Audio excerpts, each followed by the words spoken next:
I do like the art with the chess pawn warhammer here.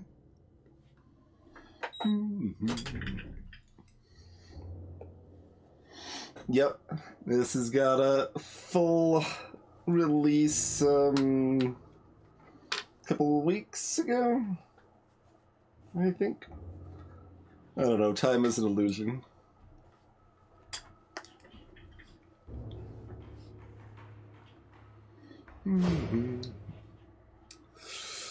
Pawnbarian, brave fighter of the northern chesslands, always on the lookout for a new challenge. Promote a pawn whenever you move into the top row, start your turn in the top row, or have 3 pawns in hand. And this is a ascension system, it looks like. Do we want to go to Tutorial Island?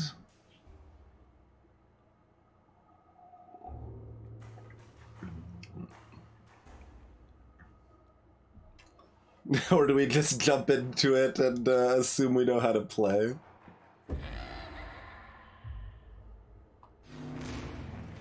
We even have our choice of locations.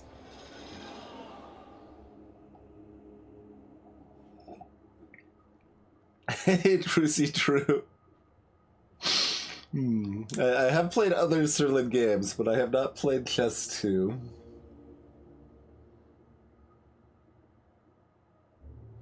Snappy Cross, Madeline.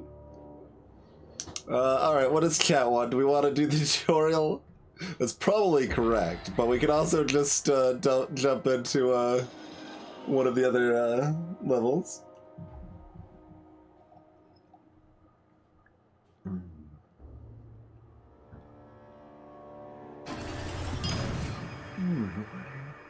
That's right, Dalek. All part of the plan.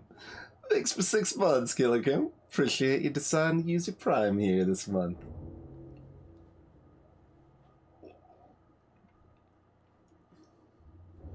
Alright, we have 2 half votes for skip and 1 vote for tutorial.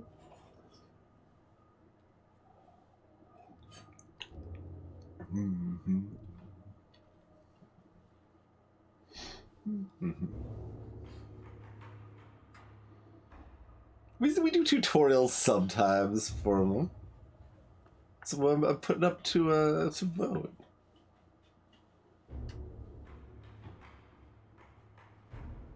No, we don't. we definitely do not always skip tutorials. Floor 1 of 2 on Tutorial Island. Hover over anything to see description. You'll play cards each turn to move and attack with your hero with the same patterns as showed on the chess piece. You have 2 moves each turn. So that's this counter over here.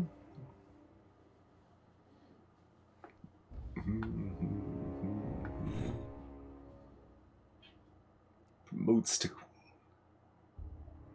You can attack diagonally forward with the pawn, unsurprising. Blood crystal. Okay, we've got a gold bag up here.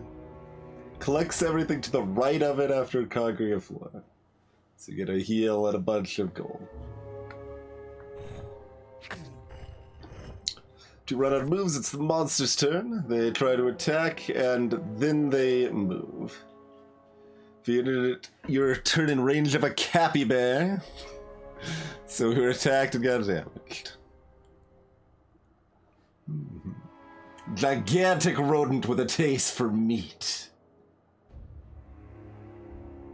I mean, it appears to have pretty good hover text, so we probably could have skipped it based on that alone, but...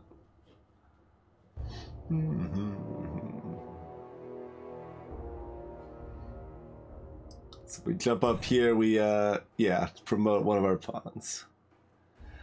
Hover over your hero for an exact explanation of how this happened, okay?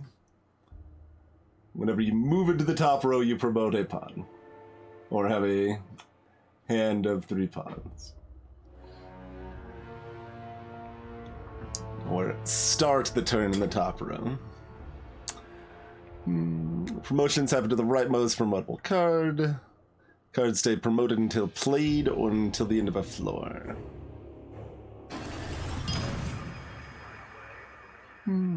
Attack enemies by moving into them. Alright. Hey, Oddvar. Thank you for 2 to the 6 months of support. Can we do en passant in this? The enemy doesn't necessarily have pawns, so I don't know that we necessarily can, but...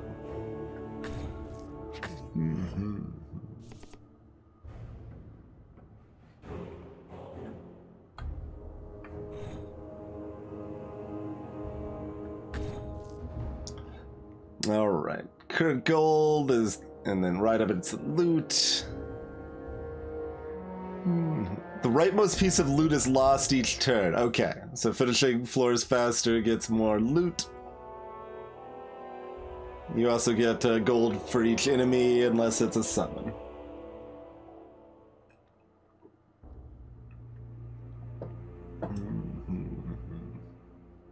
Oh, and we can see the full distribution of our deck at the top here as well, apparently.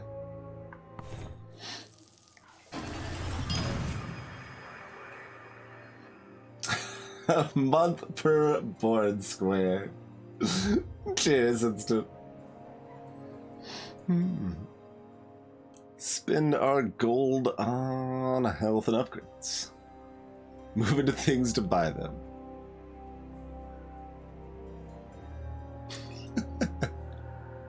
Sure, we can't just click on things. We have to use our cards to move into them. Be that way.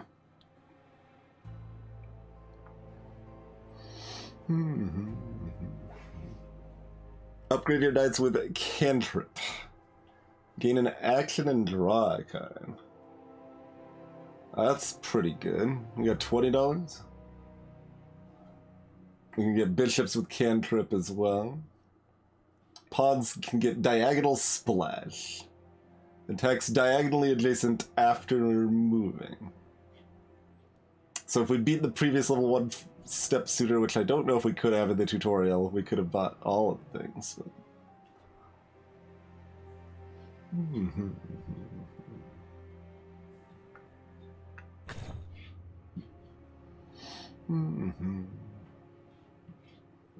All right, give me some diagonal splash. Descend and face further horrors. Oh, is that only on one? Oh, okay, that's only on one of my knights and one of my pawns.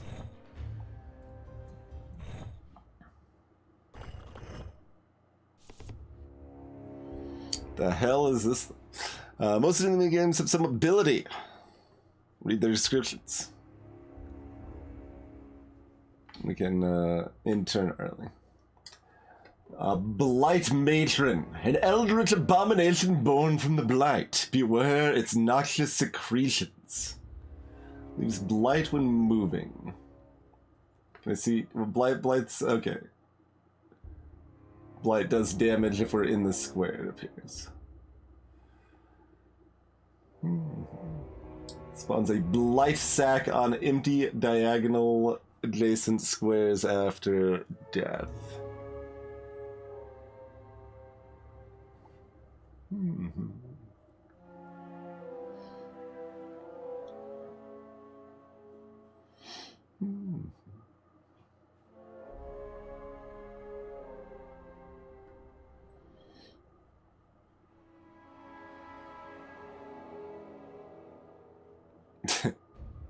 I could just jump to the top and turn this into a queen and then just like chill.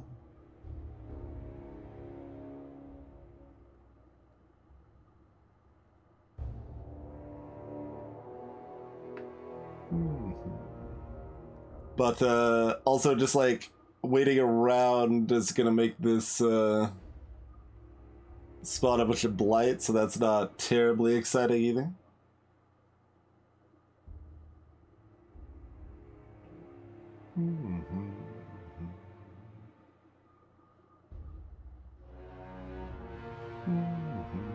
It's not a splash pawn.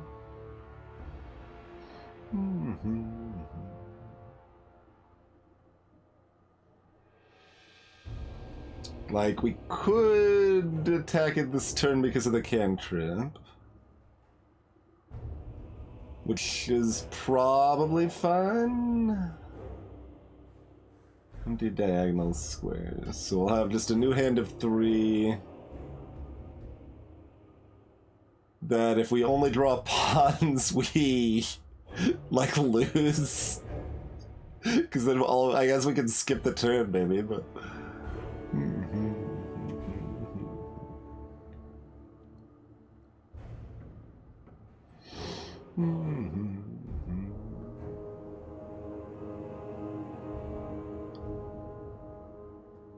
I mean, I assume I can go from 0 actions back up to 1. I'd get to draw another card, too, for whatever that's worth.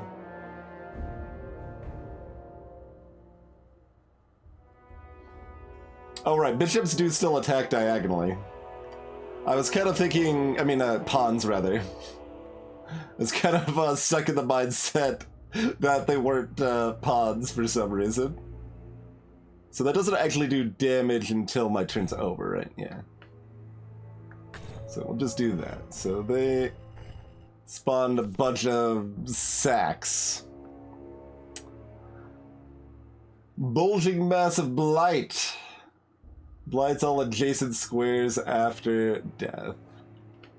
Notches in the corner of a square show the amount of damage. 1, 2, or 3. A skull means 4 more damage, but not technically lethal, depending.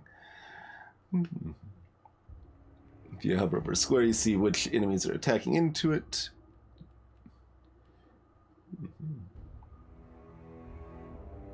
And you can differentiate the attack patterns of the enemies if there's multiple overlap to clarify things.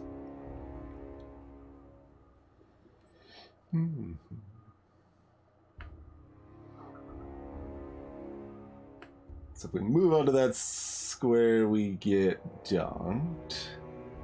We can't, like, zip through things, so that's no good. But, I mean, we probably just dunk 2 and hold on to a knight for flexibility.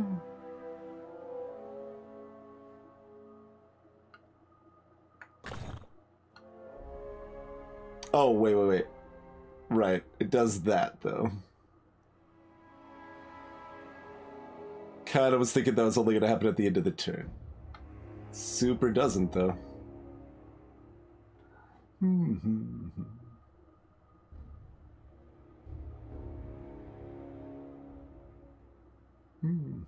I also thought this was gonna be orthogonal, not all squares. I mean, we could just kill one anyway and eat the blight. We do have the health, but...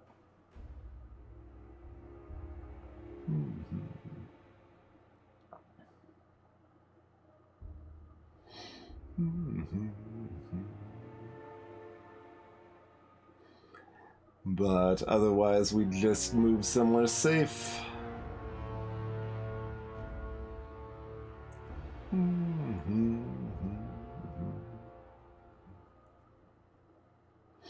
Let's not worry about it too much.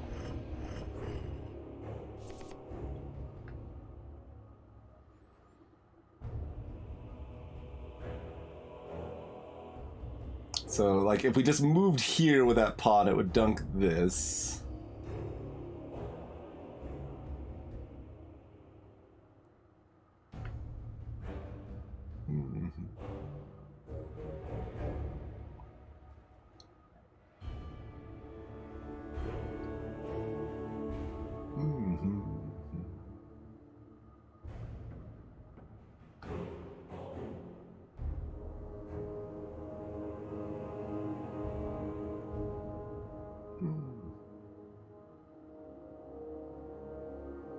Looks like it's killing this, though.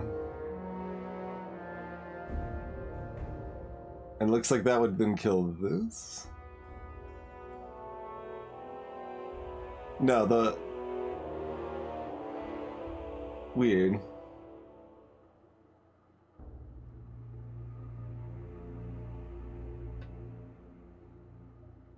Well, yeah, no, I'm like talking about the diagonal splash effect, Epicrus. Like, this should be killing this one, but it looks like this is the one that's highlighted from it.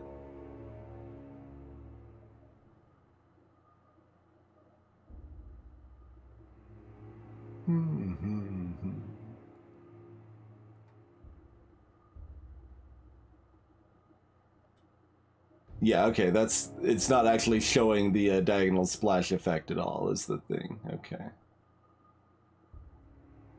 It's just the highlighting for, okay.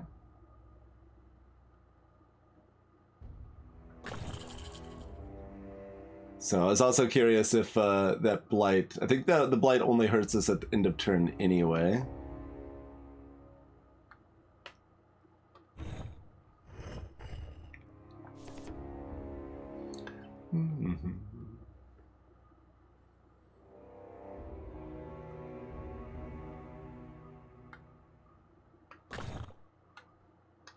And then it immediately ends. Yeah.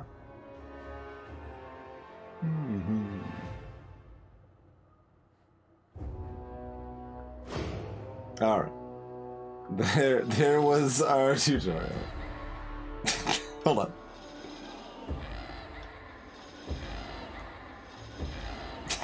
Okay. Do we want to go to the Goblin Caves, the Golem Fortress, or the Foul Shrine? Cheers, Ignatz. Appreciate y'all supporting me with Prime subs tonight.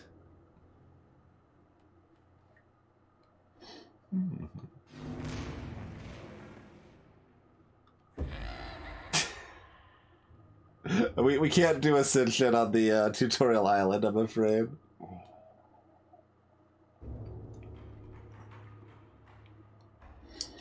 So, Goblin Caves are a fetid lair hidden deep in the Rook Ridge, a home to ghastly goblins and other assorted cruel creatures slowly being corrupted by the blight. Or, near the entrance of this ancient stronghold, aka the Golem Fortress, deep in the Chateau range, you find the runic inscription High Voltage. Keep out.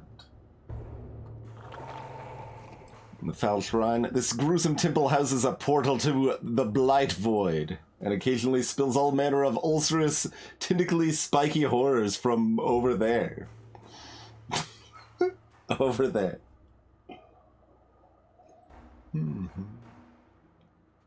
Cathcart. Compelling. Alright, the goblins are honking at us. Fair enough.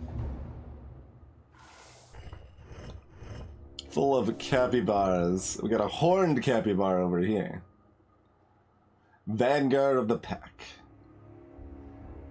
Immune while the hero is in any of the cardinally adjacent squares.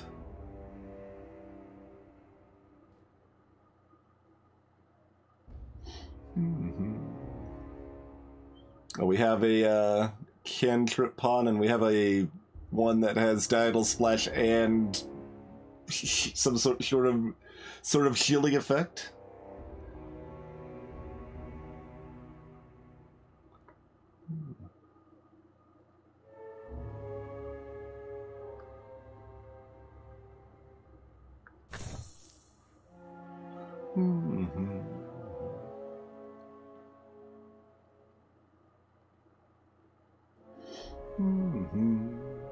I guess we'll take out the fancy one and just... Oh, right, I can just do this immediately. I was like, I'll go up here and promote one of these. No, we might as well get the full loot and just end it now. Get a cantrip on a bishop. King with shield. Absorb a point of damage this turn. And the diagonal splash on a cantrip pawn.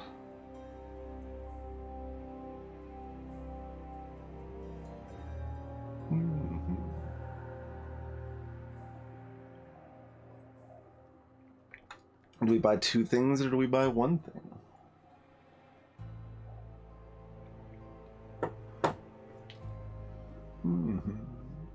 I didn't, yeah, it's only immune orthogonally.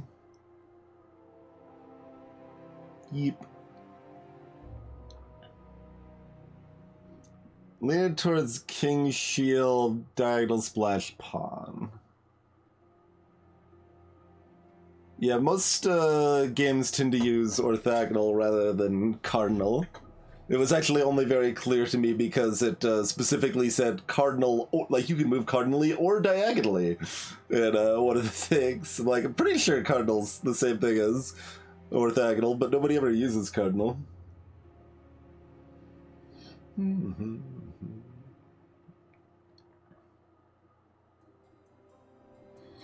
Mm-hmm. I mean, just add extra cantrips, though, right?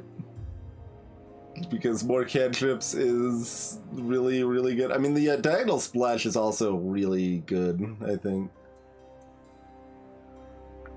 Mm-hmm. But we'll grab the cantrip here. What do we have here? They've got swirly effects. Goblin Archer. Managed to figure out that it can be twice as annoying at a distance. Dodges the first attack each turn if able. Moves in the direction of the attack.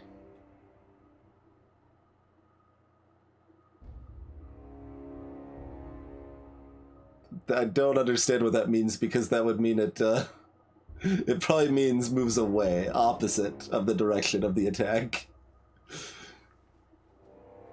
And a Goblin Skirmisher also dodges.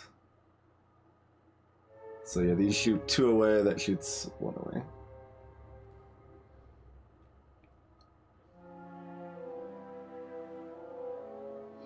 Mm-hmm.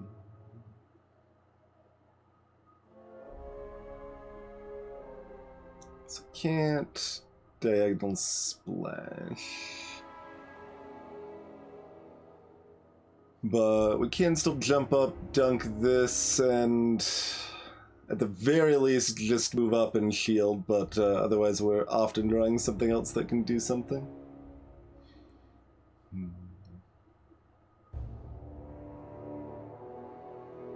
It's probably the line. I mean, I could also just dunk this, actually. Oh, no, because I'm not attacking straight. We're attacking diagonally with pods. Mm-hmm. And actually moving up here will dunk this anyway from the Diagonal Splash. Yeah.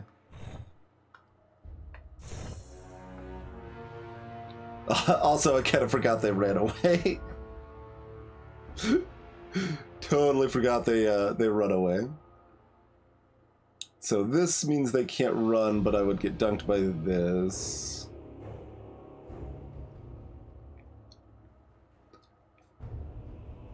That probably still lets them run away. With the Diagonal Splash. Also, it's the first attack, though. We can just attack this directly and kill it anyway, and then we've got the shield, so it's fine. Mm-hmm.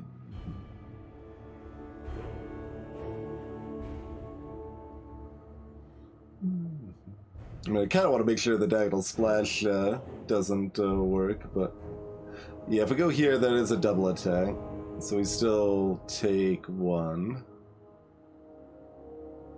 Mm-hmm.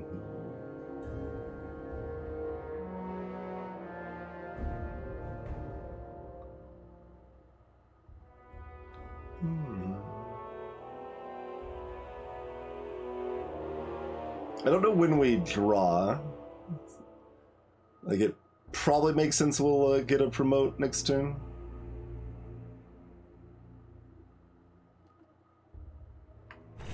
So, we'll just do that for now. Okay.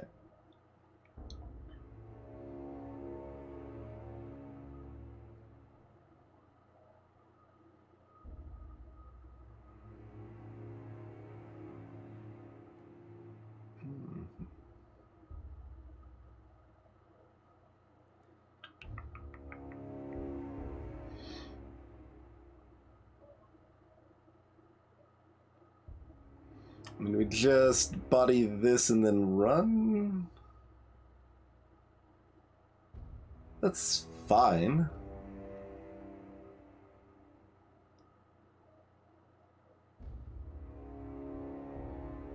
We take a damage if we killed it last turn, though, Chrono, because we would have gotten shot by the archer and attacked by the skirmisher. We would be killing things faster, so we'd get more gold, and we do have a heal afterwards, so that was maybe still correct, because I wasn't looking at the fact we had a heal.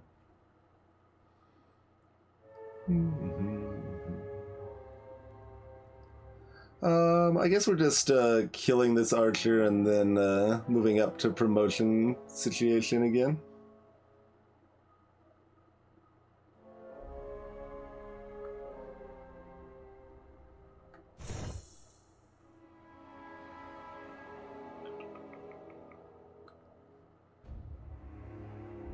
Oh wait, we've got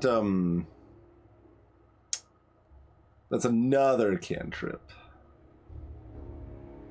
Can we do anything with that fact? Because we would still have another action left afterwards. Let's see what we draw.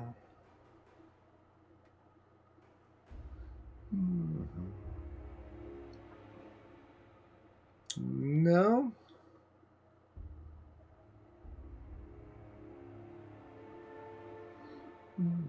I guess I should have looked at my deck first.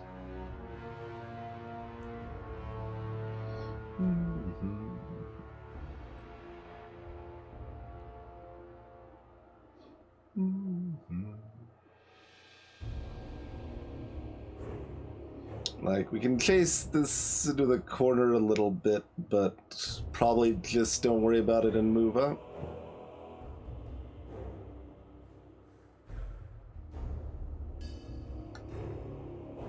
Sure.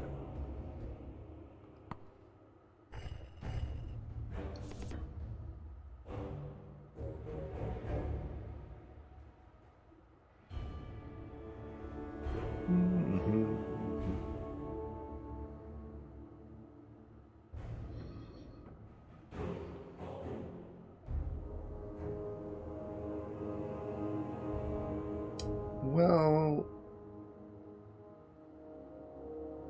this isn't doing anything.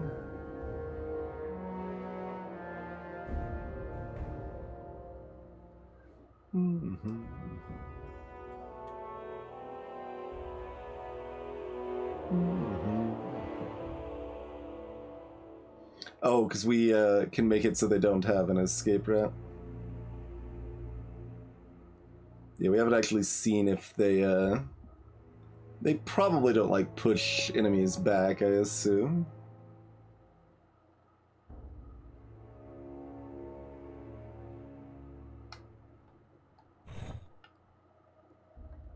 Yeah.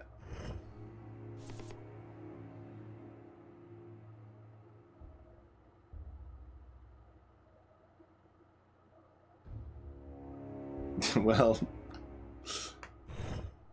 just bully a little bit. I guess, do we grab the queen or do we stay here so that it's closer? I don't know, I'll just grab the queen.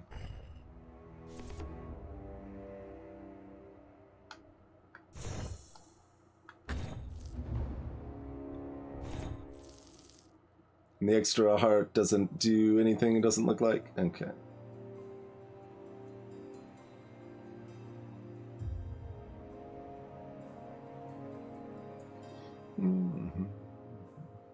We're too bad, so we can't buy two of these.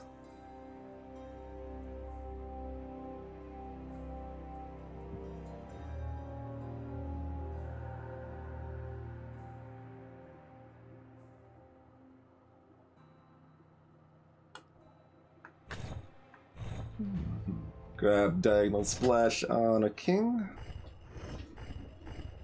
Well, that was gold. It's a champion. Immune while any other enemies are alive. Okay, so there's another skirmisher. And a Blightbear. Still goblins, so they're still nimble. And they explode adjacent squares with blight when they die. We also have a Spider Toad. Not particularly aggressive as long as you're on a different continent. Webweaver. On death makes the hero draw only up to 2 cards next turn. Okay.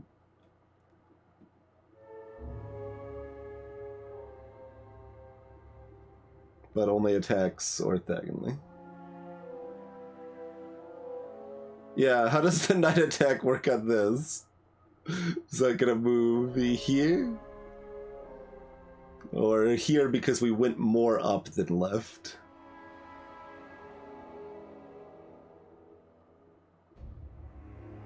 We've only got like 2 safe spaces on the board.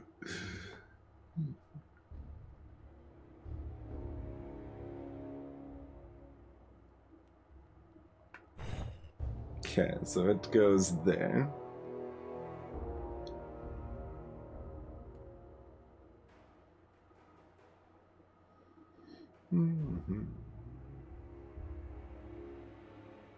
Oh, we do take 2 if we do this. It's like if we just take 1, maybe I just want to dunk it anyway. I mean, we do heal 1.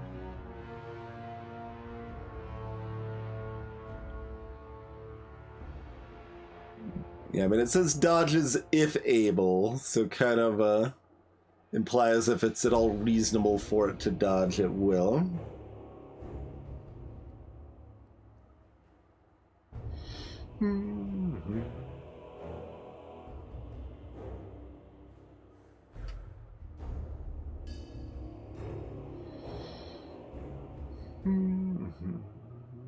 I'm a little curious how their movement is gonna work out when this wants to be far away, this wants to be close.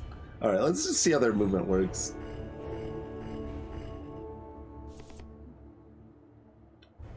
Just kind of, they went in an order, and they can't swap places with each other is kind of a big piece of what I was looking at there.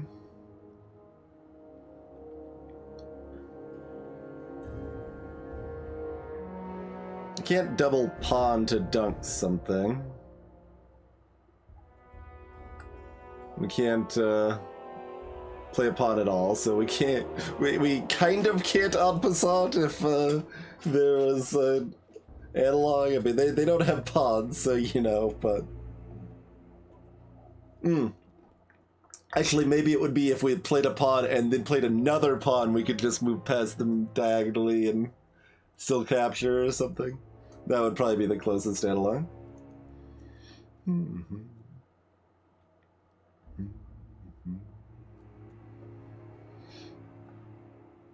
Yeah, but like we hit this here with a pawn and then it moves back here and we can't hit it with a pawn again. Unless the cantrip draws us something else that works.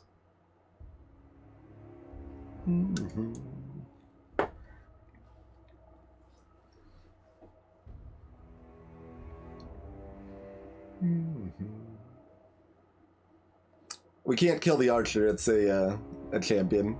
It has to be the last one to be killed.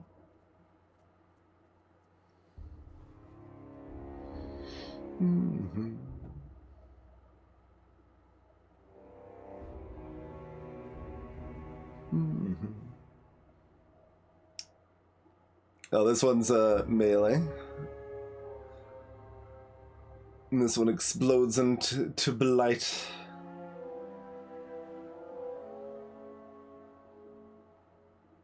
I mean, we don't know that yet, Sparky. I mean, maybe one of the other, like, characters' abilities is en passant or something, basically, right? Like, we don't know what's available.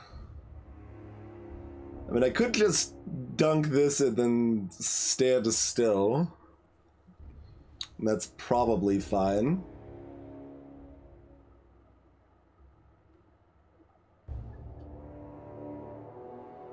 If we do this and then do this, this has nimble, so it'll evade back here.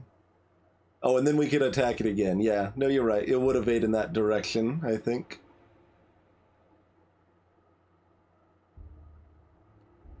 So that should actually be fine.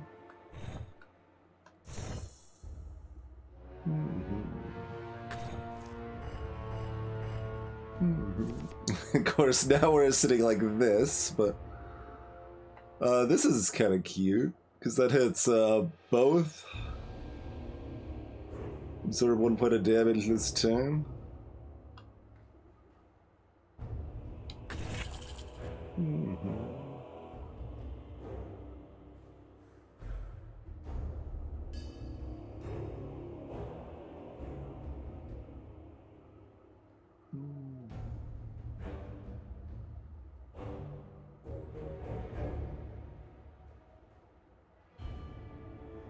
We're drawing a Splash King and a Cantrip Bishop next turn.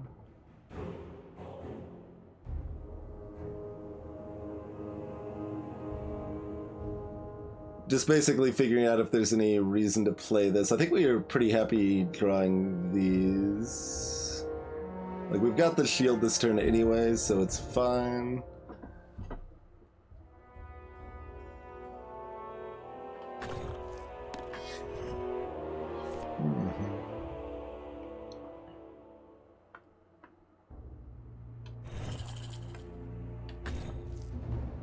Cool.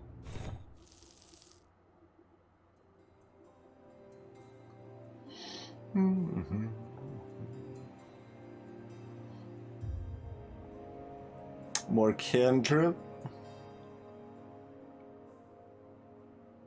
Probably cantrip one of our rooks and... Oh, this is Cardinal Splash rather than Diagonal Splash.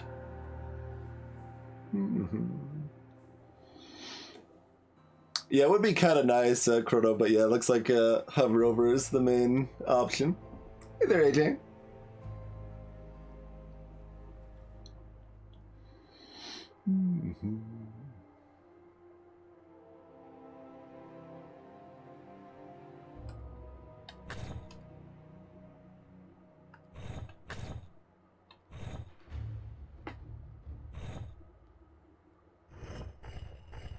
Aha, Freya. Alright. Getting Didser on the board here. We don't want to move here. Snake Paka. Their spittle is corrosive, not toxic. Ponder this fun fact as it's melting off your face. Immune while the hero is not in any of the adjacent squares. Okay, so we can't fly in from far away to dunk it. And that's just an archer, skirmisher. Then we've got a warrior. Immune while the hero is adjacent, cardinal. And also still a goblin.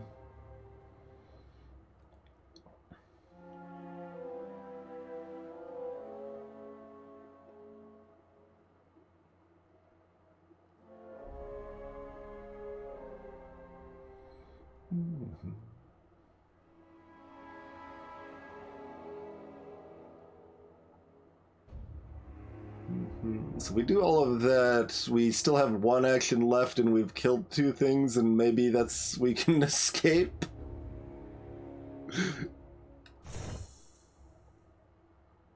Yeah, that seems good.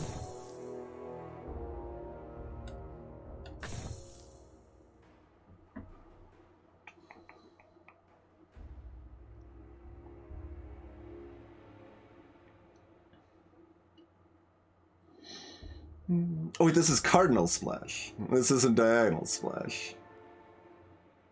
Can we squish against a wall? I guess we can, right? If we can squish against other enemies.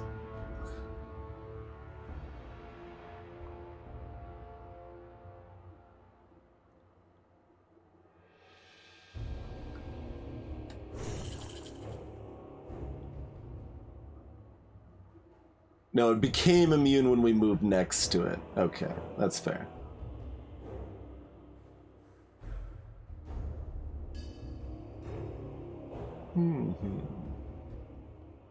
But I was right that it would have worked otherwise. Oh, that's actually pretty awkward because the immune plus the nimble is pretty rough, huh?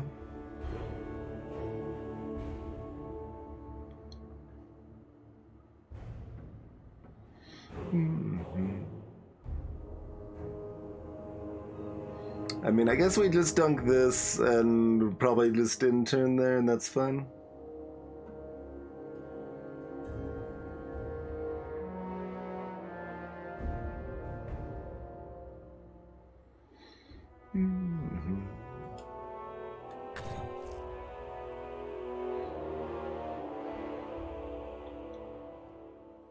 Because otherwise we're just moving this up and shielding so that we can promote this, which is fine. I mean, I guess we're, like, discarding this anyway, right? Like,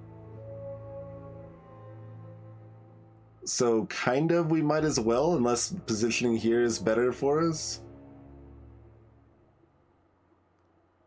It just means this will be a queen if we cycle back through.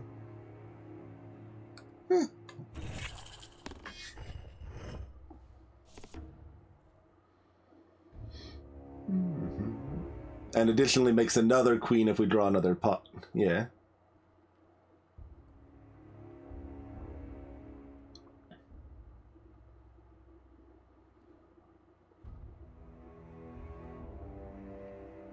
So we can knight onto this, and then it should move here based on past precedent, and that means we can dunk it, or alternatively we can dunk it by moving to a diagonal spot, although then we eat a damage from this, but that's fine. I mean, otherwise, obviously, we can just kill this if we want to.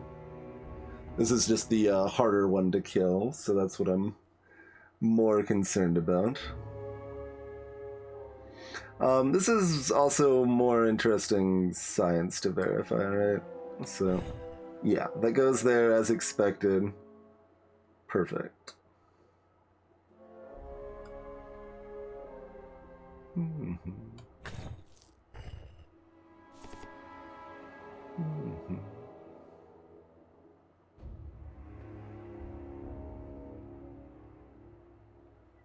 Alright, so none of these do anything just yet. We could turn that into a queen, but it's still not a cantrip, so it doesn't really matter.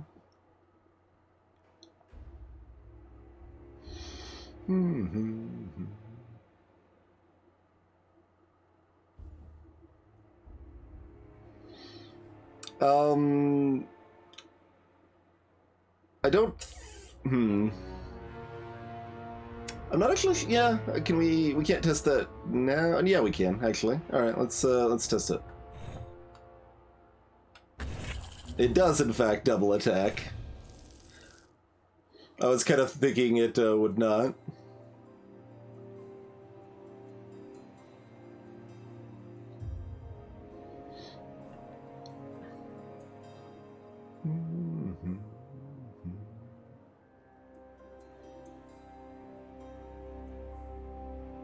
I think we just add more cantrip, right?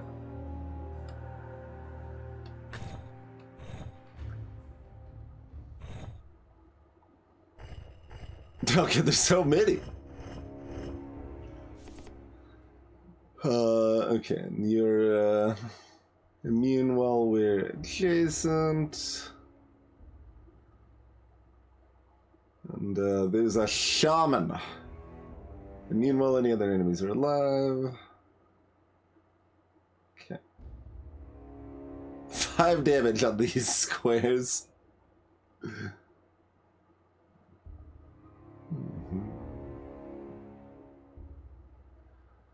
Alright, well, let's just dunk 2 units right away. Probably, can we do better? I mean, you're the only thing, like, that's nimble here. We could go in the adjacent squares, so we could dunk this, dunk these 2. Oh no, this will be immune, so that won't actually die from the splash.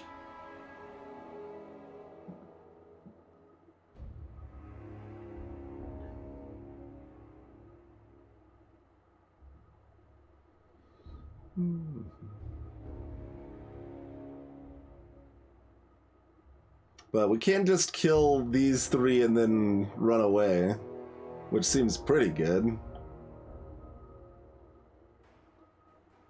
And maybe this even draws another cantrip. Yeah, if we kill 2 frogs in a turn. It specifies up to 2 rather than 1 less, so I assume if we kill 2 in 1 turn, it's fine for us. Oh, this thing. Oh, okay. I was like, what makes the shaman different? It attacks at all the range. Fair enough. Alright, this seems reasonable. Let's start with that.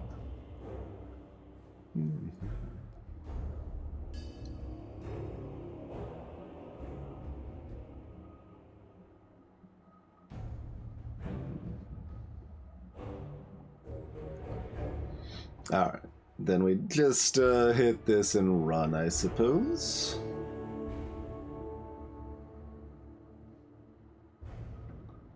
But like, once again, we do have the free heals. If I wanted to, I could be aggressive, hit this right away, so there's less threats of the field.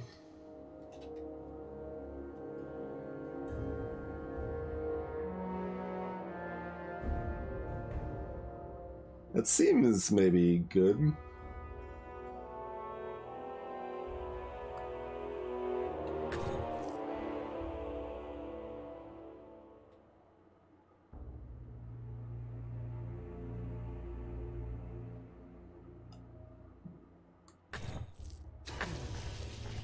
Oh, we get to see the attack animation for that thing, too.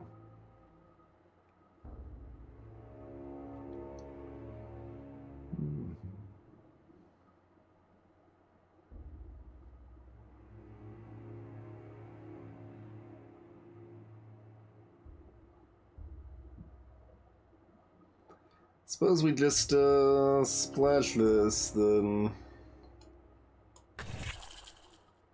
And we'll move here and see what we have.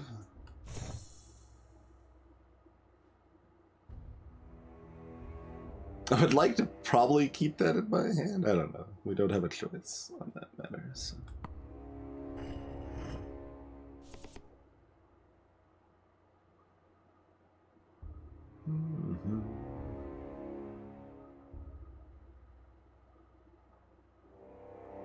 So we have plenty of options, just kind of take our pick. Might as well, let's see, we're getting a knight and a king.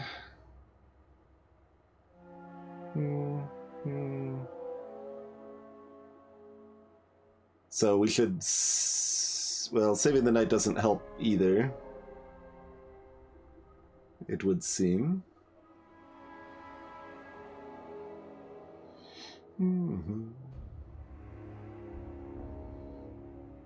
I believe so, Khadgar, yeah. I mean, we hit one with Splash anyway, that was immune, but I don't think we've tried to move into it otherwise. It probably just doesn't let you waste the attack, because that's just quality of life, right? Yeah, like, yep.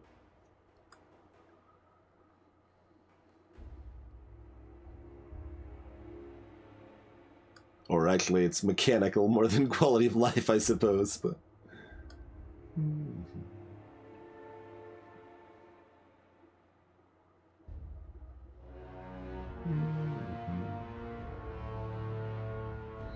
Yeah, there's really no way to get value here to kill this turn, I don't think.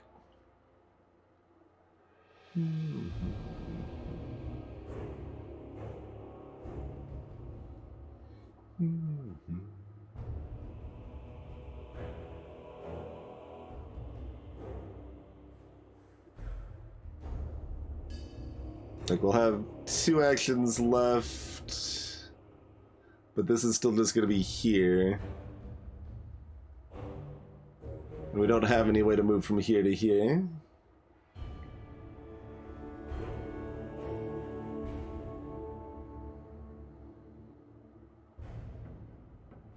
I mean, we will have one. Well, we'll have the king. Oh, the king's splash. Can we do anything with the splash? I wasn't accounting for the diagonal splash here.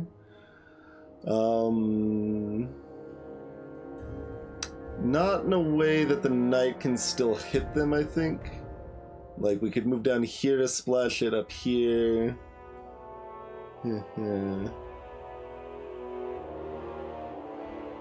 If we draw the... Okay, if we draw one of these first, can we set up to use that against this?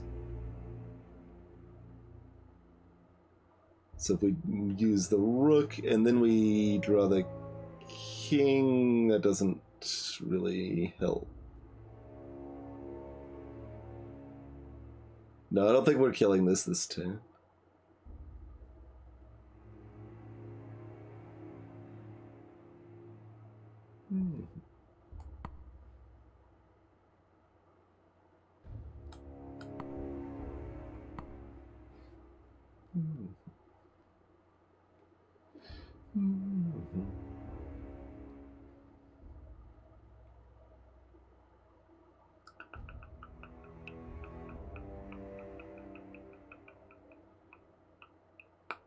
I don't think so.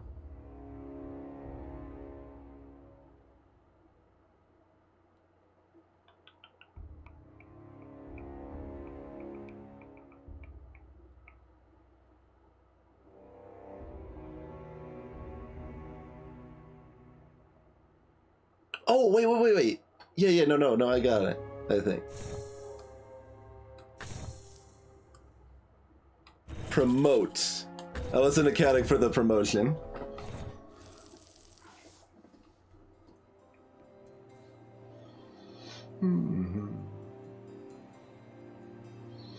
Alright, we can add another diagonal splash and another cantrip.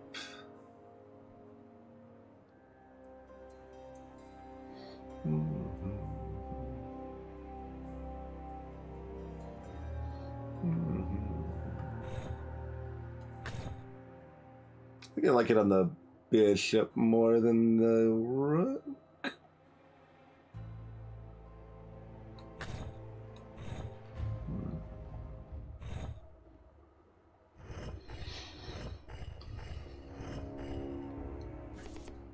Alright, just loads of goblin jerks now.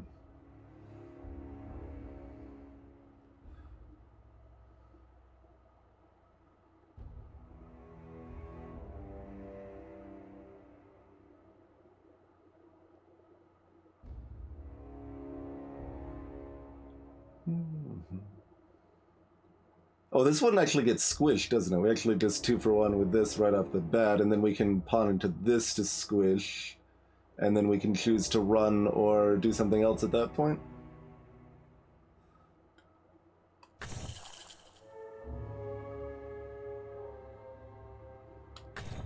Squishy.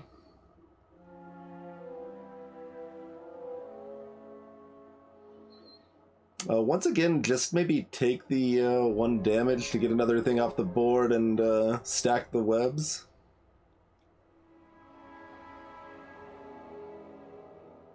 Don't hate it. Don't hate it.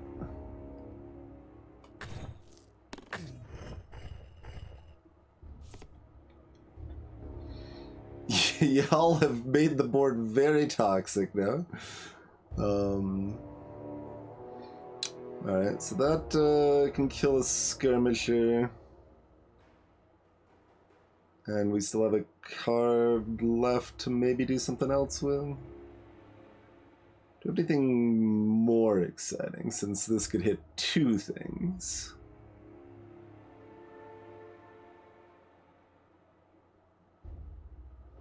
I mean, we move this away.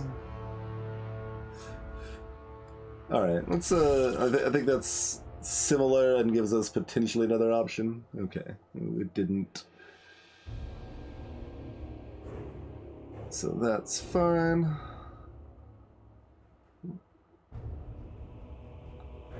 And I mean, we could dunk either, but I assume we might as well leave the blight for last if it's if it's all the same, right?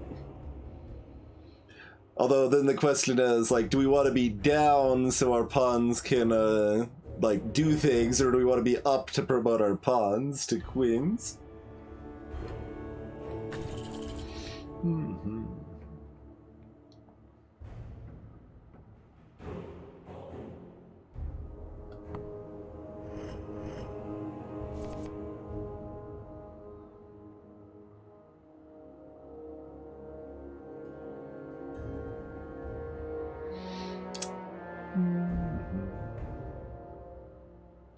Okay, we're drawing either a cantrip knight or a cantrip bishop.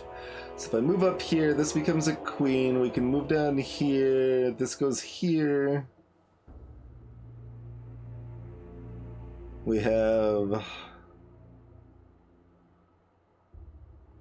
We can also move here. And hit this with the diagonal.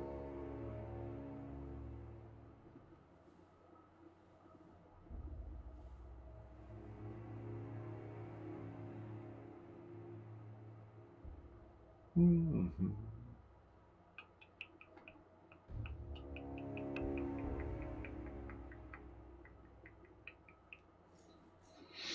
Mm-hmm.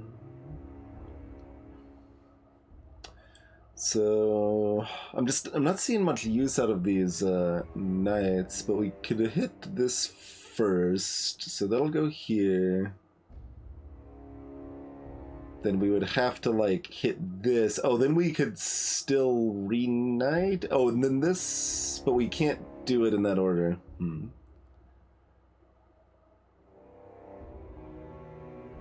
Because neither of these have splash. They do have cantrip though, so I could do...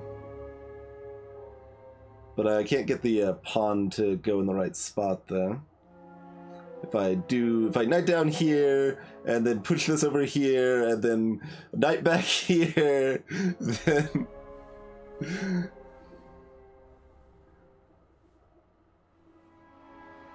Yeah, I can't use this unless I turn it into a queen.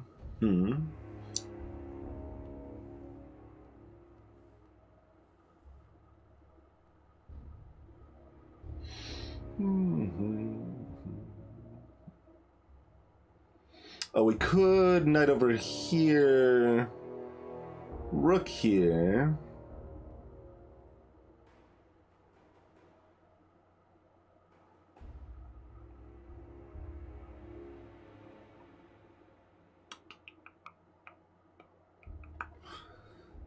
That doesn't really...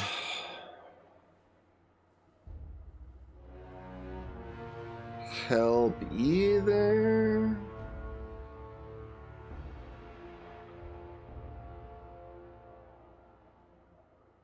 Like if we draw the knight, we could then knight and like pawn, but well, we could then bishop and then pawn. So if we'd have 50% that line, but if we drew the bishop, it doesn't work.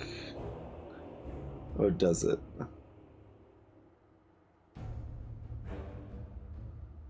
Switch here. We then bishop here, knight here, pawn here. Okay. I think that works either way. Let's just try it and see if it makes sense. Oh, I think I had my positioning wrong on this knight, so maybe it doesn't work, but... Oh, no, it's over here. Yeah, no. If we draw the knight first, we go over here, then we bishop, then we pawn. Yeah.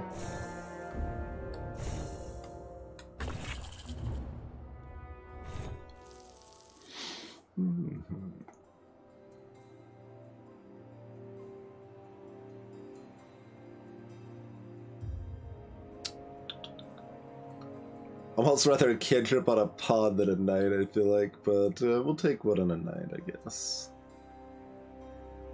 Diagonal splash on a rook is okay. Diagonal splash on a knight, also pretty good.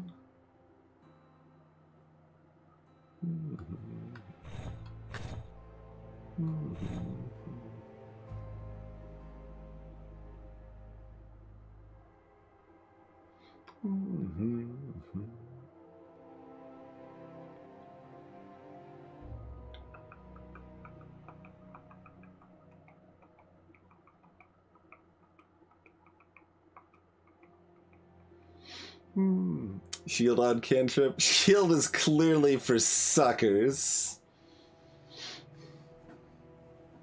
Who needs shields if everything's already dead?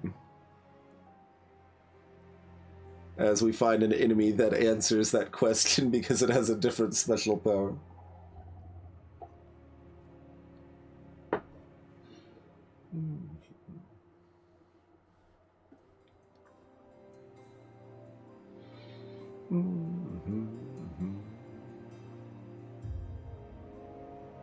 Yeah, we don't know if they allow double splash or not. Like, it might just limit it at 2 abilities, but that would potentially still allow double splash. Yeah, that's our first run.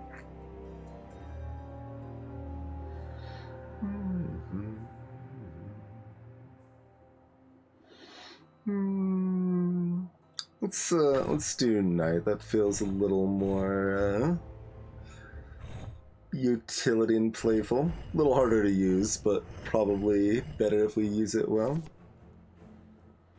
Goblin Blight Vessel. Elder Shaman, a conduit for the foul powers of Blight. They are champion, nimble, and a blight color. Spawns a blight sack on an empty adjacent square whenever any non-blight sack enemy dies. There's gonna be so much blight.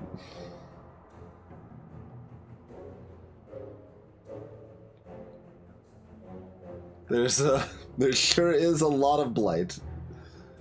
But we do start by exploding everything and also just covering the world in blight.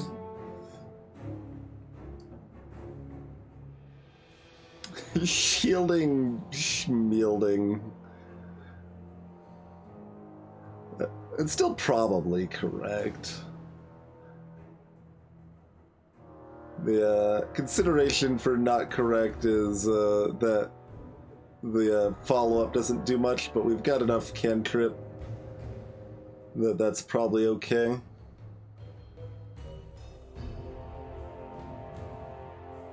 Like, bishoping first just seems a lot worse.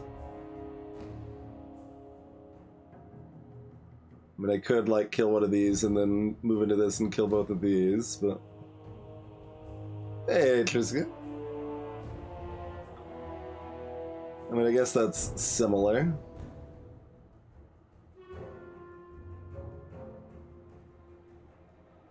But, like, we're killing this anyway.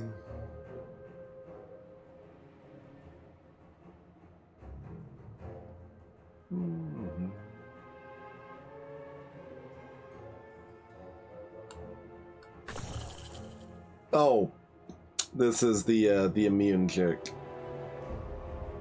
Never mind. That would have been better then.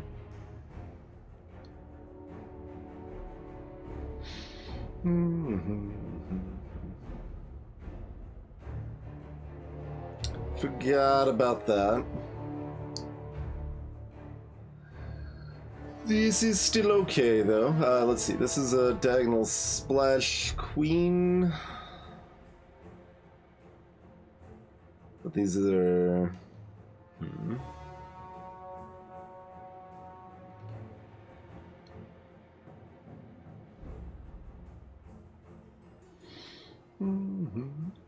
Oh, wait, Pope.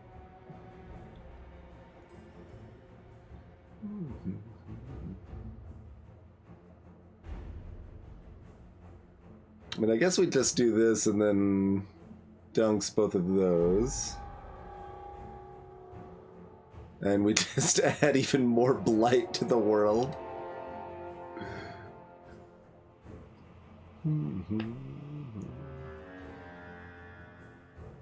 But then we're in between these and we can't kill them right now. We'll probably actually use the cantrip pawn here. Well, that doesn't do anything better.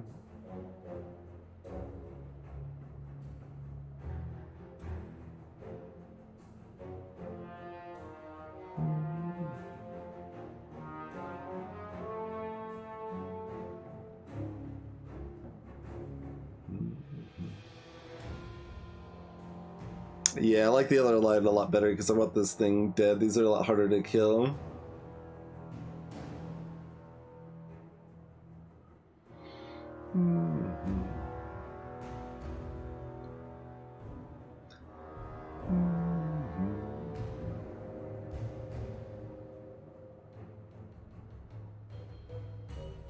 So we can do that and squish, but we could also go here. hit Queen, but that doesn't actually kill this. Oh, it does. It still kills this with the splash. Pretty much ends us up in the same situation, though. It's not any better, really.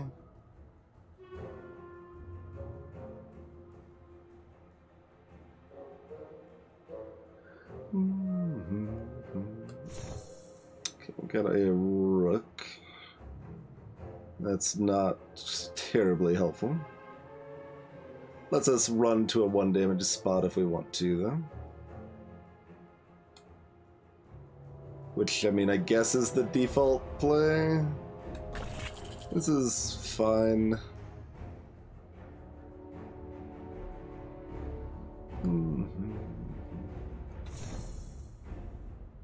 And then we could still just promote this for the next cycle.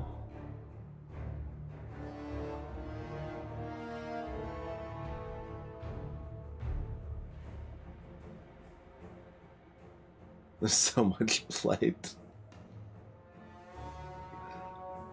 I mean, the downside here is that we are in the corner. This is next to us. This is here. This is here. This is here. That's probably fine.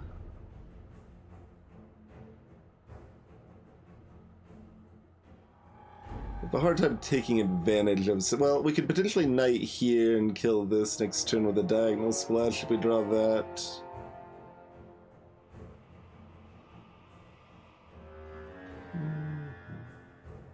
We could king diagonally splash there. Alright, I think we're okay to trap ourselves in the corner. Also, this one moved first, so they aren't... I wonder if their movement order is random, so you can't fully predict it. That would make some sense.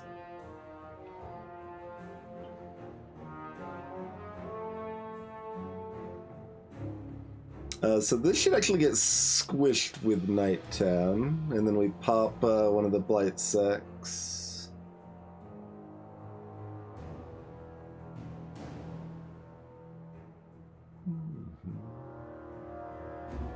And then we can move up to kill this and this. And then we've got a queen to escape. Or run into at least like a single damage spot if we need to.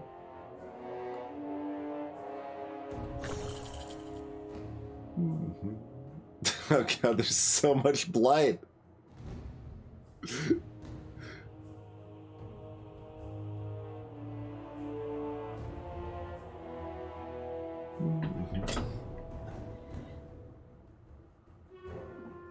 Let's see, so if that spot's not blighted, so we could kill both of these and then end up in this corner, which is reasonable. We take one from the archer, or the shaman rather. And there's blight everywhere, so then we need to kill 2 more blight sacks before we can kill the vessel.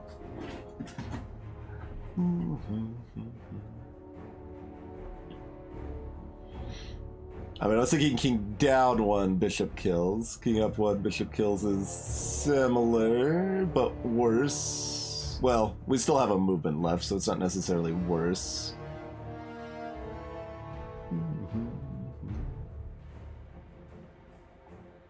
Yeah, this is the final floor. Blight lasts until the end of the floor, I think, Sir Vince. Don't think it says anywhere else here, but...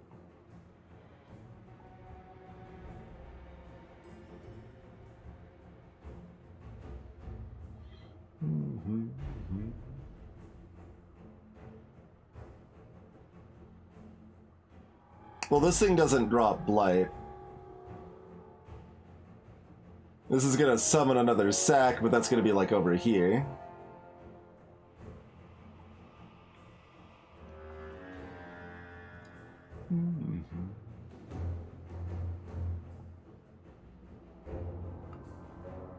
So I think we do that.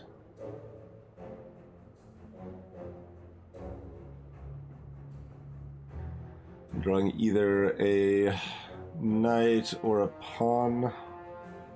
I guess we might as well be up here. That's only going to be 1 damage, and the pawn might promote. Nope. Oh no, it did, actually. Yes, it did in fact promote. Okay. Phew.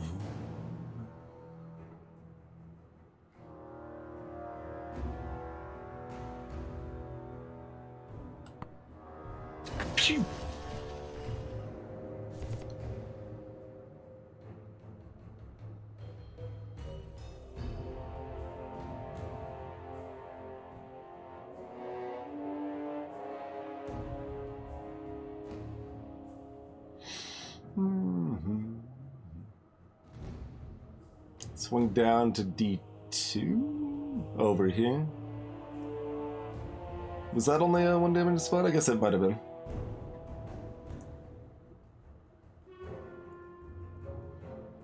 Don't dislike that if so. Assume this doesn't even push them back if they're immune.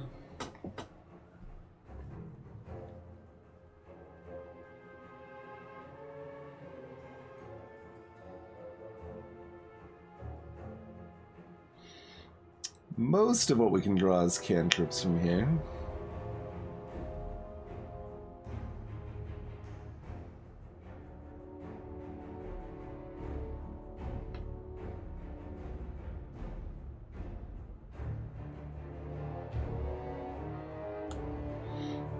Sure.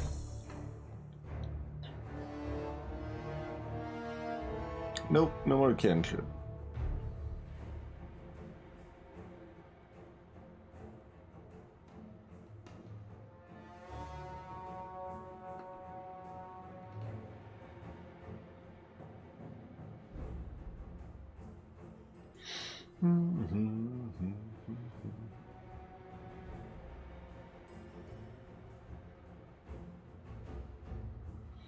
This has nimble, so it doesn't die from that line. There's a...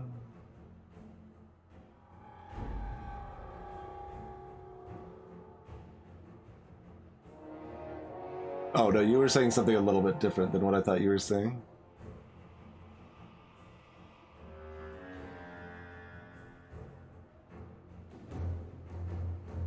Yeah, I mean, killing both sacks isn't a problem. It's, the fact that the world is covered in blight. Like, we've got so much cantrip, we should be able to kill this, next turn.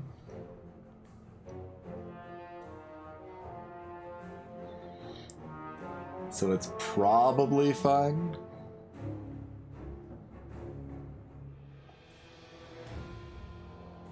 But we're kind of looking at taking 2 damage here.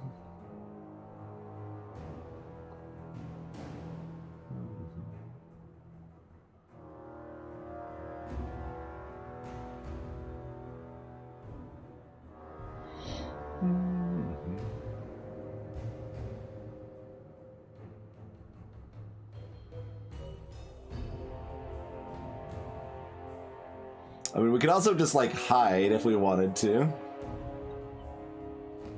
It says 4 blight on it. Popping both of these is 2 more blight on it. Like, maybe that's actually safer, right? Like, we've got 1 safe square, rather than popping more blight now while we don't have cantrips. And taking, like, 2 damage. Let's just take the safe square, pass the turn, find more cantrips.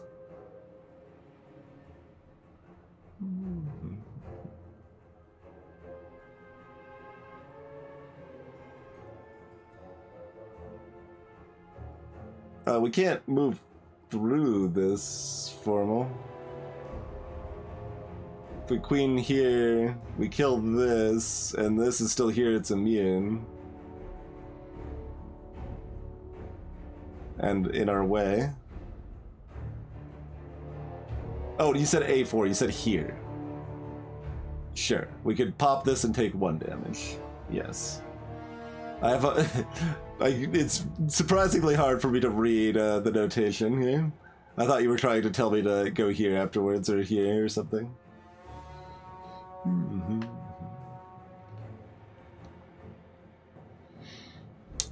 So yeah, popping that and taking 1 damage, or just taking no damage, both pretty reasonable. I kind of like the no damage line actually. So I'm just gonna do that for this turn.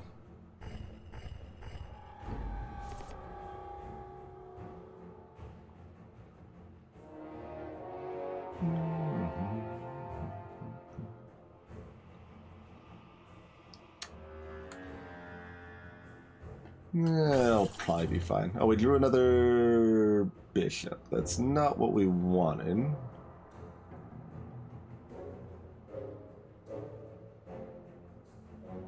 But everything else is cantrip. So another rook or queen cements it, and we can probably just get there. Okay.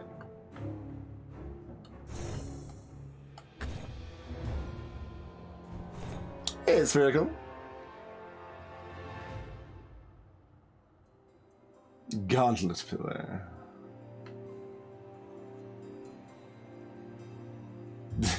The gauntlet gauge is immune while other enemies are alive, apparently.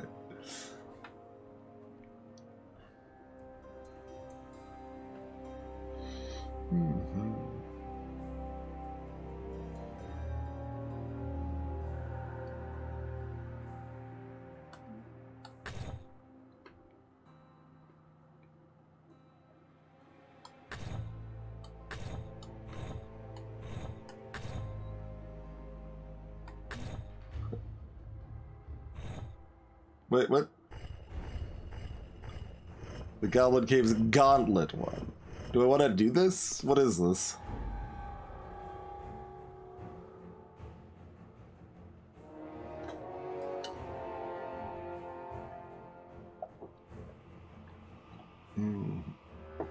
This is death. I mean, it kind of looks like death. Okay, it's the endless one. Makes sense.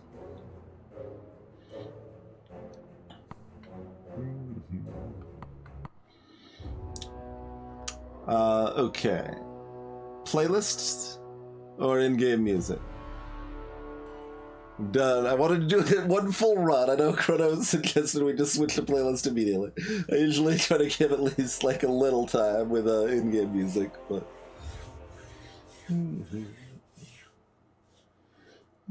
See if it changes a little bit on the new map or whatever. Okay.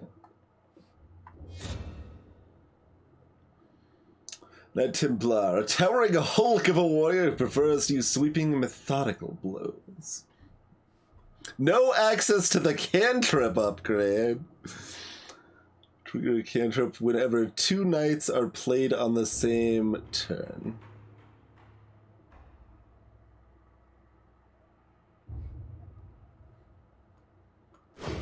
Oh, and our deck starts different. Okay. Yeah, we don't have pawns. We have just tons of knights.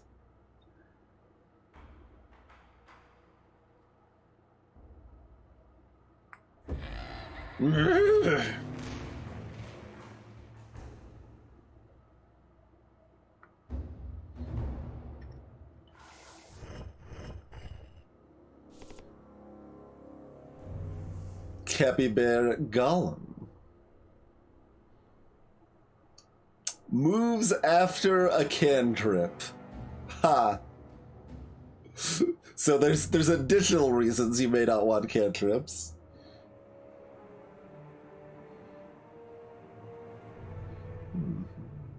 But we still trigger cantrip this way.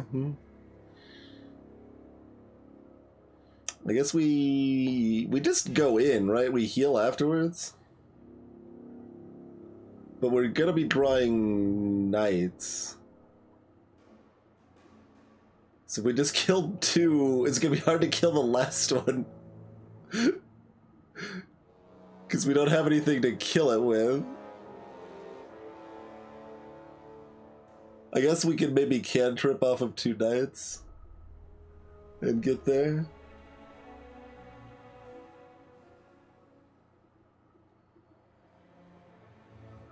Yeah.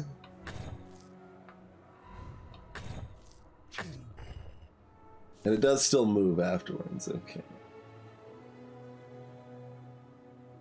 Oh, we can just do this, though.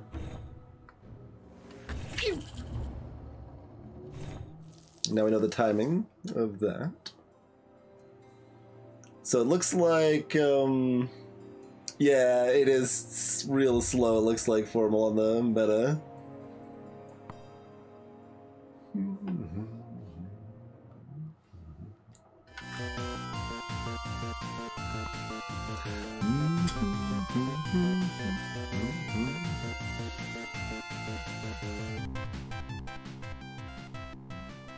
We're just gonna add more splashes to our knights. We might want some shields this time as well, huh? We got 2 shields to start, though. That's enough, right? Oh, we could actually do this. We, in fact, can get both splashes. Well, I guess that's what we're doing. And we can't actually buy 2 things, so... Let's do it. Questionable, but we'll do it. Okay, these are all new. Guard Golem. Immune while orthogonal. And it gains immune until next turn if you cantrip. Night Golem. Excuse me. Also gets immune after a cantrip and attacks after a cantrip.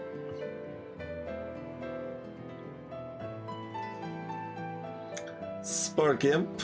After death, triggers all spark traits. Huh.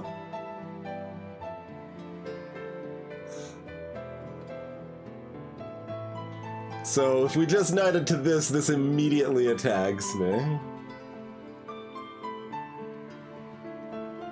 But we can charge into this, and then, oh, it's got rage too. Okay. But that's actually fine, right? Yeah, because we can still knight into this.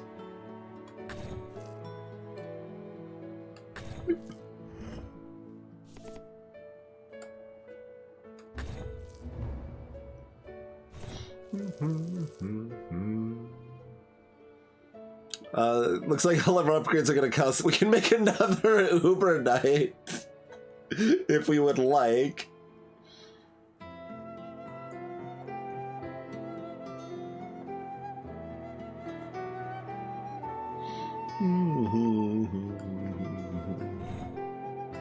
All right then. Cardinal on Rook, pretty good.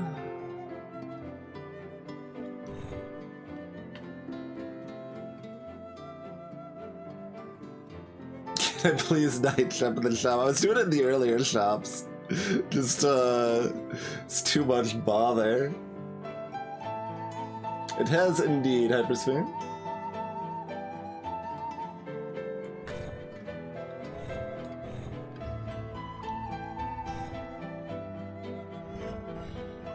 And this is fairly assumed at this point, but I should at least formally mention that this is a dev key.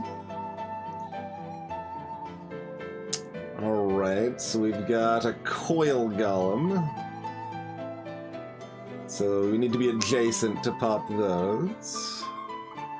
And a goblin zapper. That one's a champion and nimble, and it also attacks after a cantrip. So all of these attack after cantrip.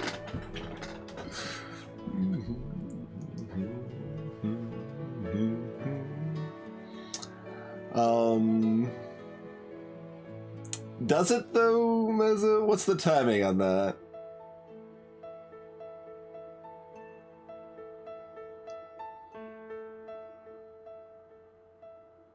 Do you know the timing on that, Formal? The timing is good?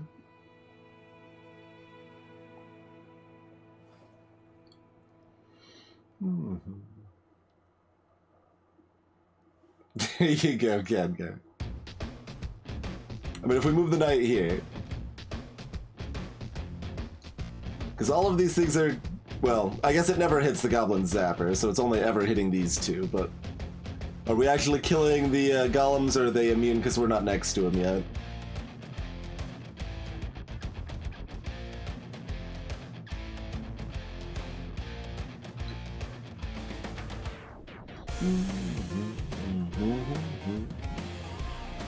Oh, this thing attacks in a line. It's the first time I've seen that pattern.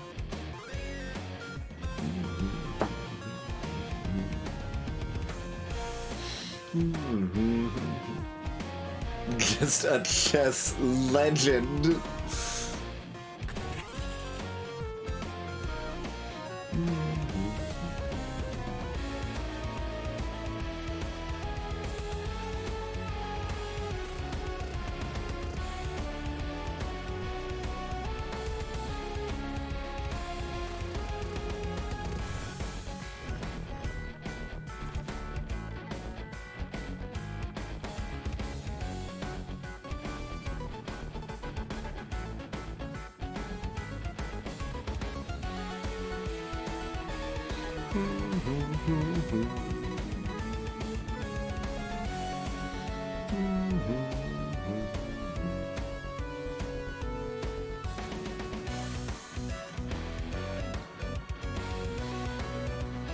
So, oh, it's got nimble anyway, so we're never. Oh no, if we draw exactly Rook Splash, we could kill it this turn.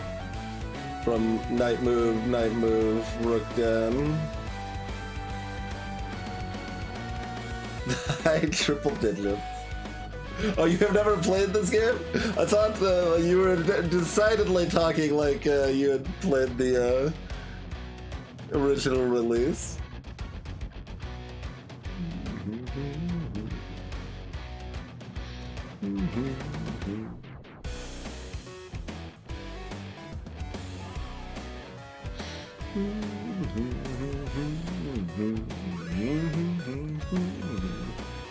Oh yeah, we could just kill it and take two. That's probably worse. I would rather have one less gold and one more health, I think.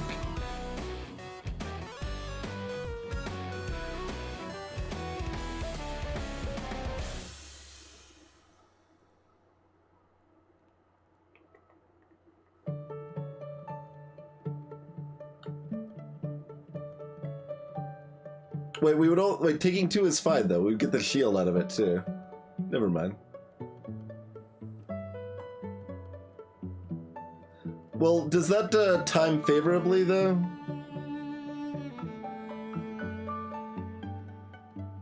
Like, does this happen in the order listed?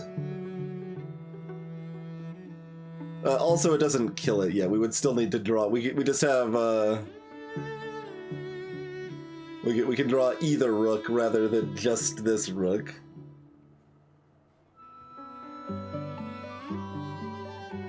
Let's try it out.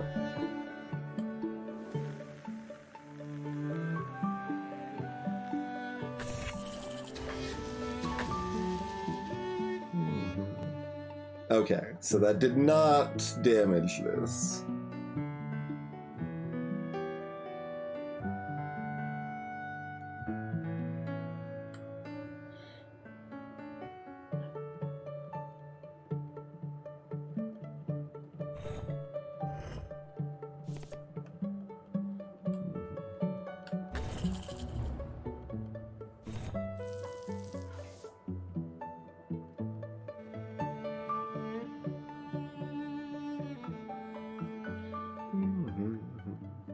Directly in the end. That wasn't possible, was it? Sounds like in piano.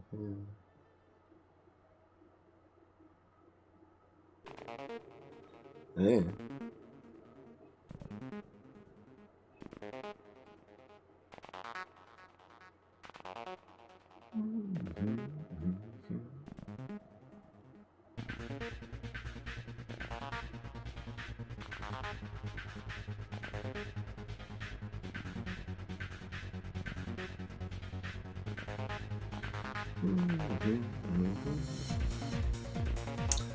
kind of thinking one of these, maybe?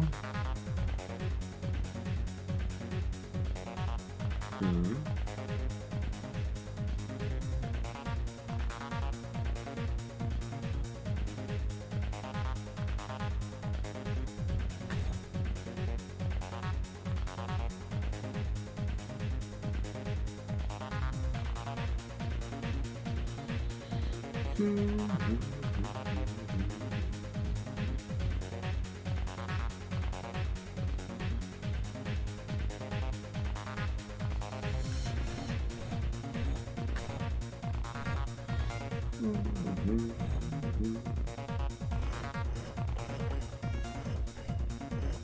Spicy.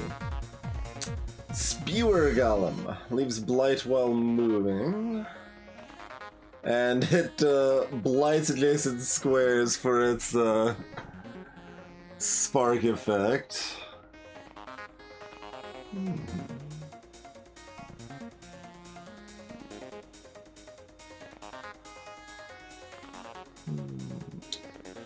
Knight gets immune after kinship.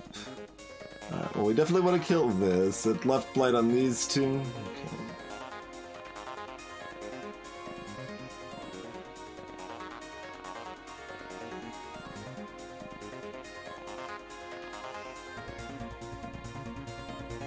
So what's the timing of this?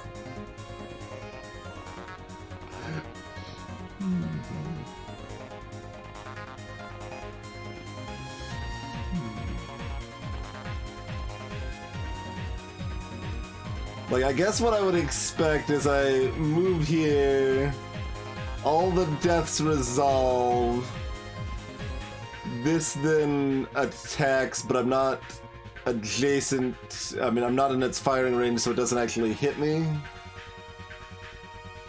But this is still immune, but we kill these 4. And we take no damage.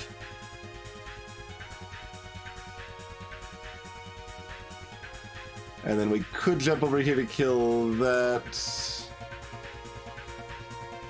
And that cantrips. And then if we... No, then we don't win. Or does the timing work that if we draw the rook splash, we could go here and the splash would kill? I think we tested that and it worked, right?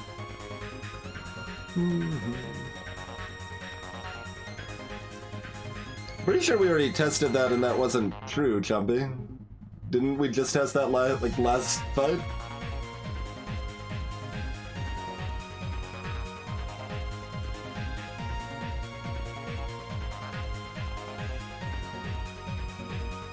Although I'm saying that and then planning on doing exactly that if I draw the right things, so...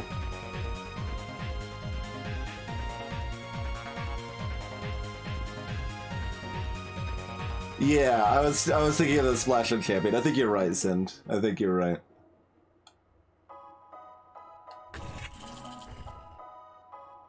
Alright, it got its free move. But it's gonna move again.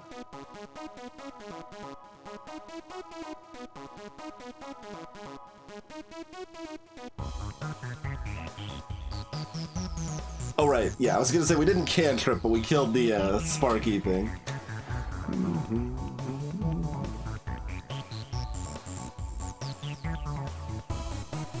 So currently we've got 4 outs? Actually, probably, maybe more? 4 or 5 outs? Is there any way to improve the odds? We move here. We lose 1 out, but gain 2 outs, so this is even better.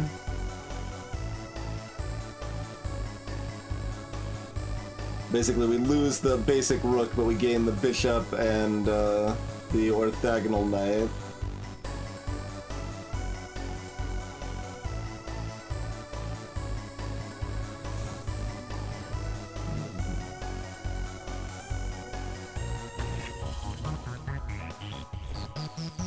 money in the bank.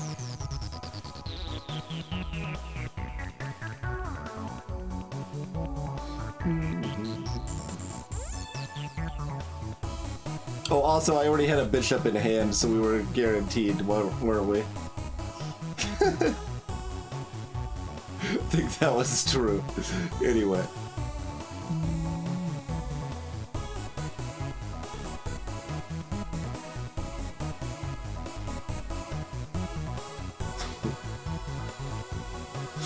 Do we want an Omni Rook? I guess we want an Omni Rook.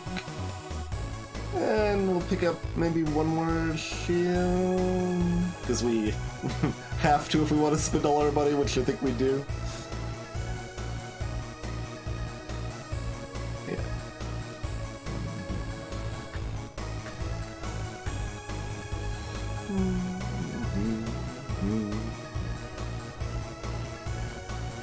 We got some regular goblins in the mix, and whatever the hell this is, a Tinkerer. It's a champion, nimble, and a spark puppeteer. Spawns a capybara golem after a cantrip. Okay. And we got 2 imps that'll guarantee those procs.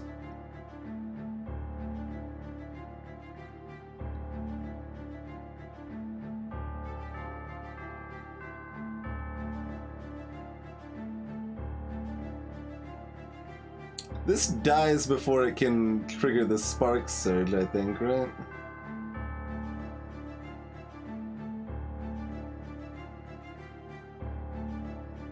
So we could just hop over here and kill these 3.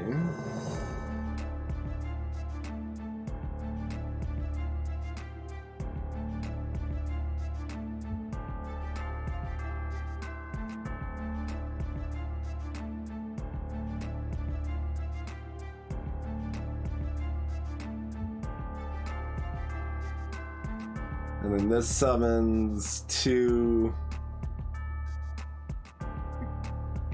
capybaras. Oh, but then this attacks us twice. This is a zapper.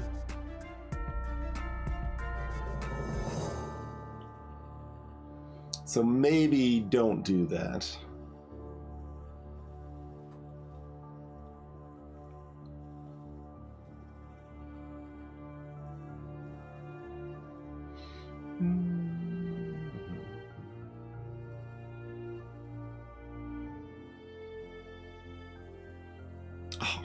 I was gonna do this one instead, but then this will attack us. I mean, we do have the shield. I guess that's probably fine then, if that's the only attack.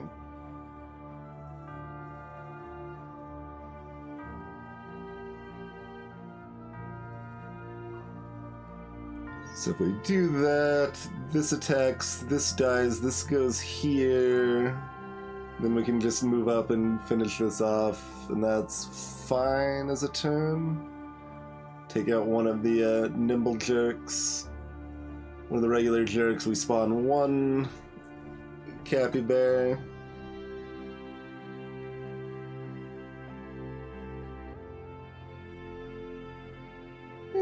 Good enough.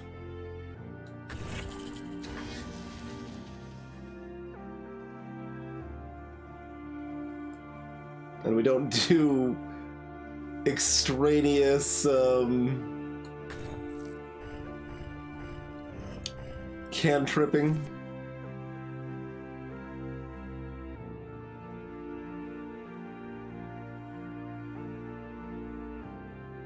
Alright, well, we've got 2 Omni Knights.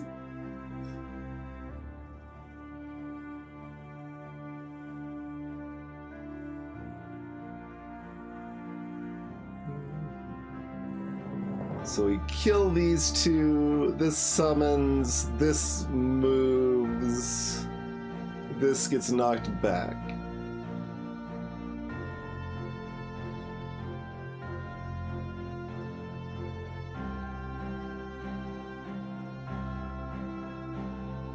And then we kill this and summon yet another capybara.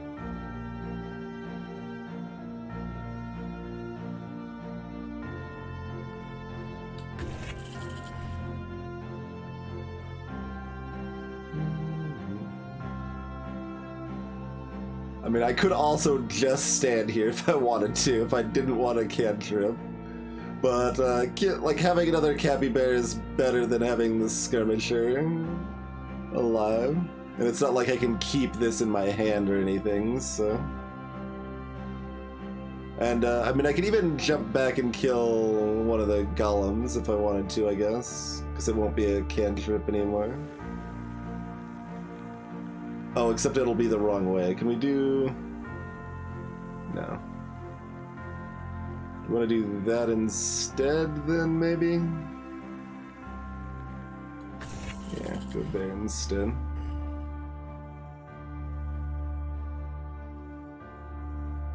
And pop this one.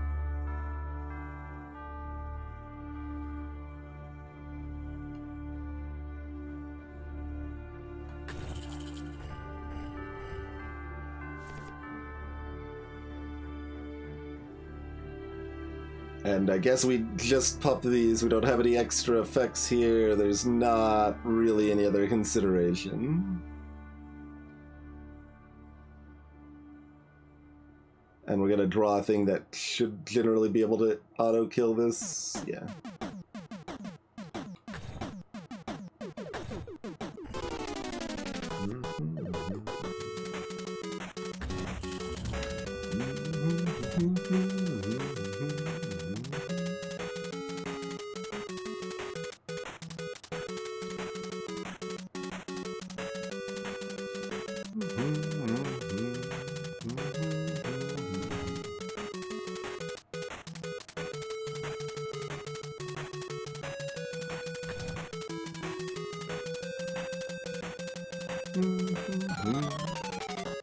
I've already got 3 shield knights. I mean, knights have inherent extra power, as awkward as the extra cantripping is, so I guess we'll take these.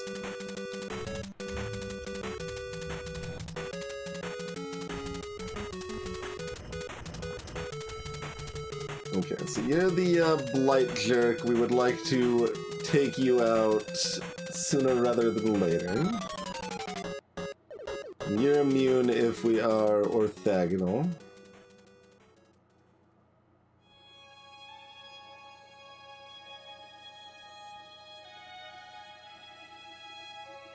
Alright, this thing's ranged too.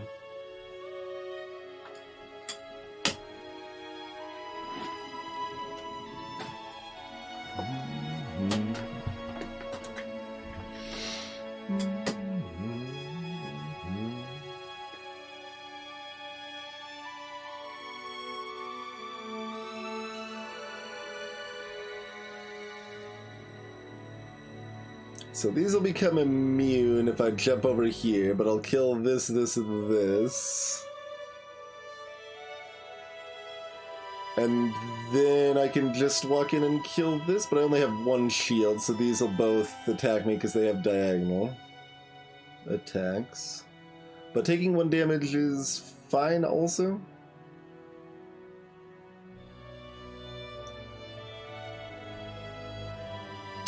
But also, we're taking so much more than 1 damage. I guess we're taking 3 total with that line. Let's probably not do that.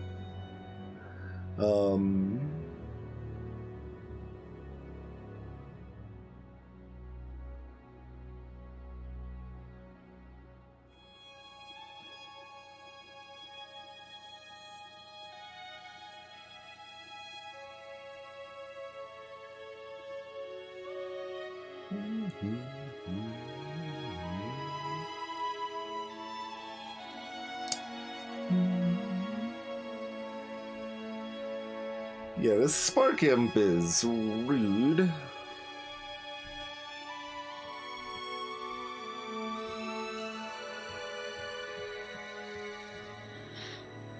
Now I'm kind of wondering if you could have, like, double shield in a single card or something. Seems like probably not, or we would have seen it by now, but maybe. Or it might depend on the hero or something, too.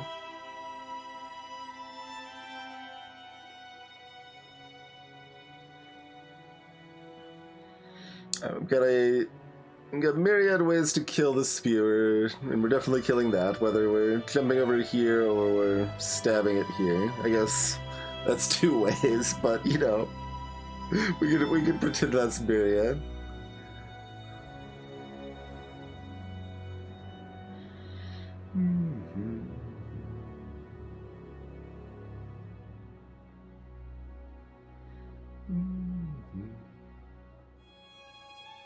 Can also hit this and then go over here.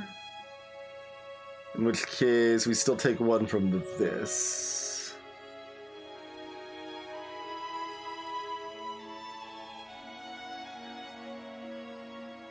If we go here, formal, that activates these. Oh, these don't have.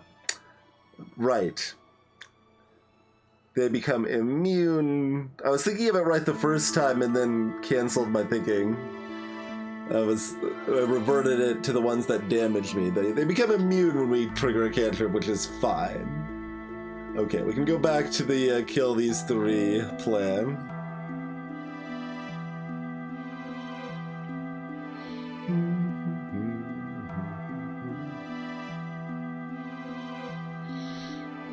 And then we just run away at that point, and that's fine. And they re-trigger immune, and this attacks again, but again, we're not in range.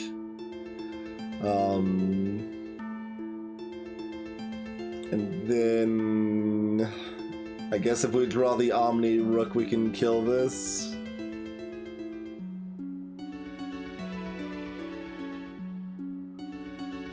Or we'll still have a shield, right? Like, we've got actually lots of options that could get us another kill. Well, this is the only thing we can kill, but we can kill that safely, potentially.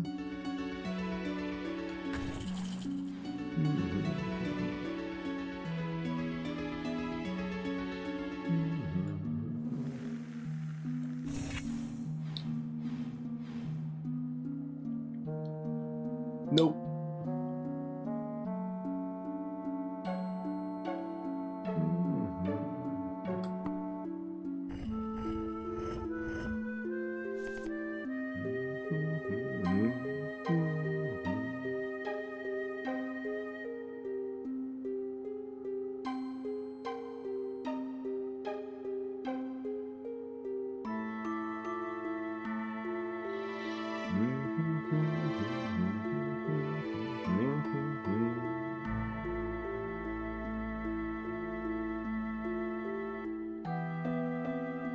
Sleep well, Larry.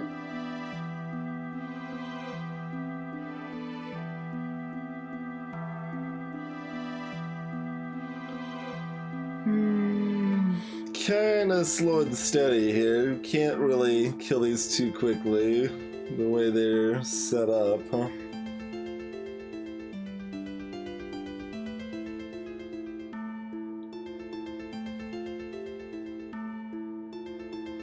I mean, and the fact we're drawing orthogonal hits, not diagonal hits.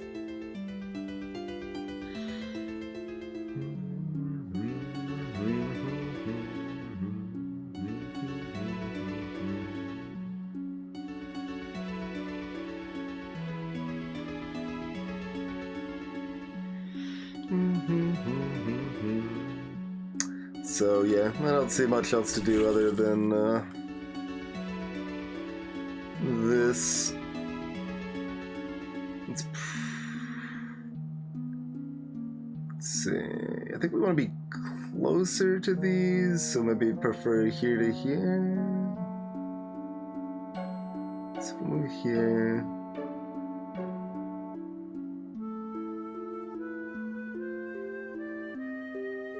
A random move order seems like, so this might be a clean kill here. Otherwise, still got a few other options there.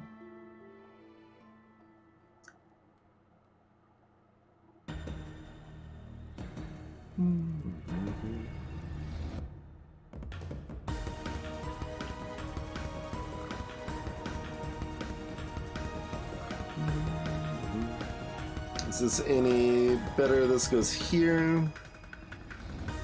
And this goes here. It's more predictable, I guess. We know exactly where they're going to be, I think.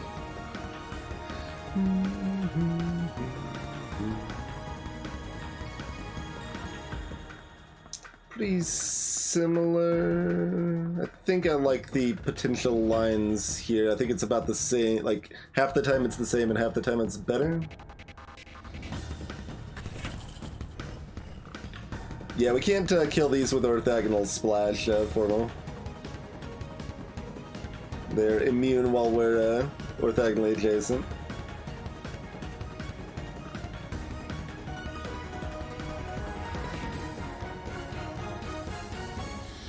Alright, so plenty of options here.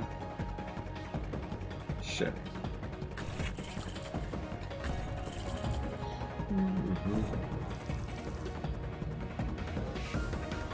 Next floor is final. We can have an Omni Bishop. And another Omni Knight. We want triple Omni Knight.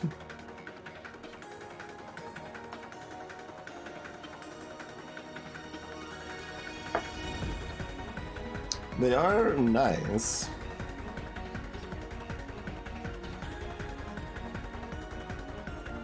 But maybe make it so, well, let's see, we've got 4 garbage units in our deck. I mean, and this one doesn't have any splash either.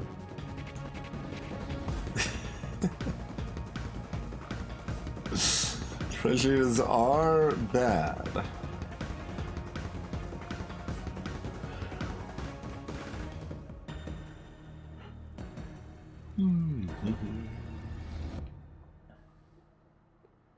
Since we're normally playing 2 out of 3, it's pretty close.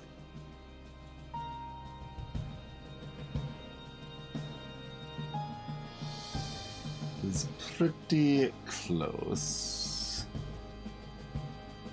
We could just draw Garbaggio and be stuck with sadness. So I don't know if we just want Omnis.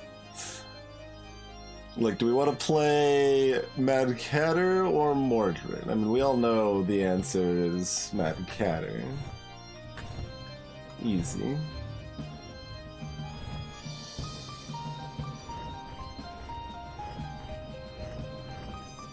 Alright, what's our new friend do? King Gollum. Champion. Attacks after cantrip, and Spark Dominion spawns a Guard Golem after a cantrip. It's one of these jerks. Okay.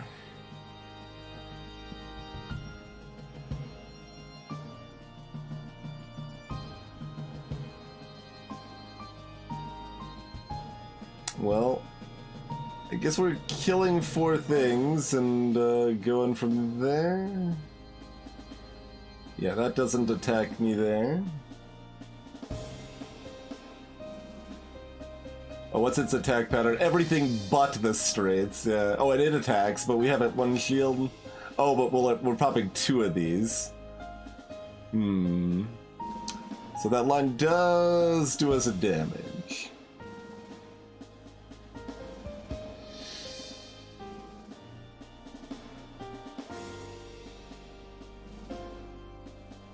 Okay, that's everything but straights. It's not like the box around it's safe or anything.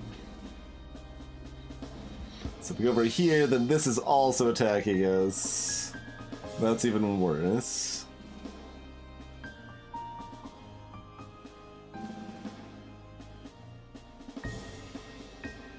So maybe the line is just to pop all of these 4 over here, take 2 damage, spawn 2 more guard columns.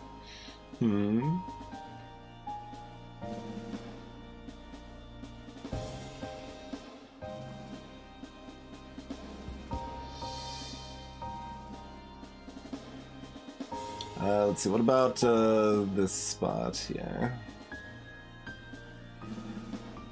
We do safely pop 2 without taking any damage.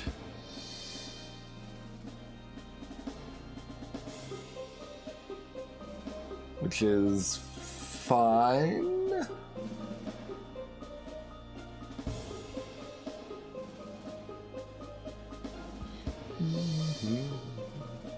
And gives us an option to potentially kill the new... Oh no, we wouldn't be able to kill the new guard golem, but we could move away from it if we needed to.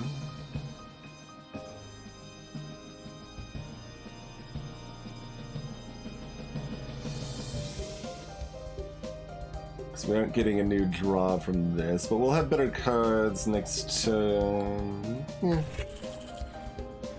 I'm gonna spawn it up here. Okay.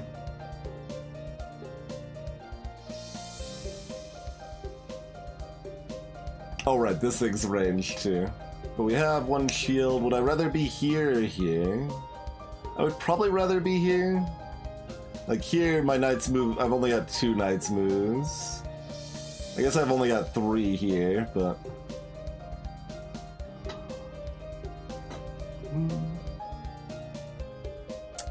The shields only last for the turn, right? I don't actually remember if that was specified, but I've always assumed the shields only last the turn. I think, yeah, they would be pretty degenerate otherwise, right?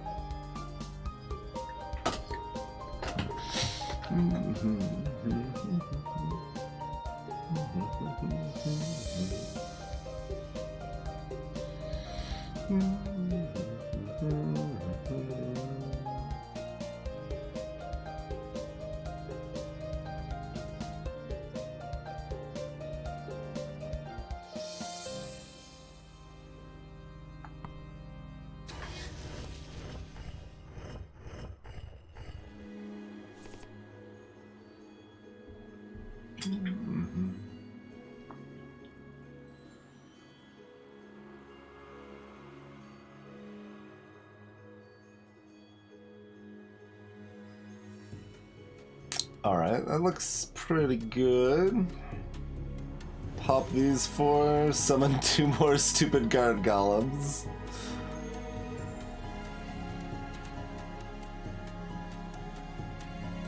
But we get rid of the M's, which are the most annoying.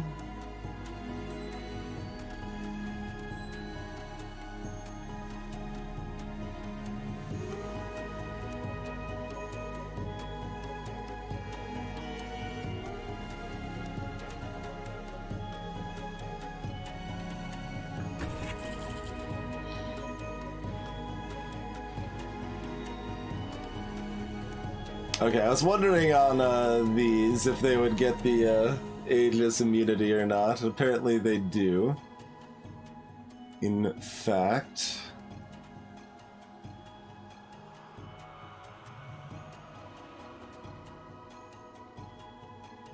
And if we move again, this summons yet another guard golem.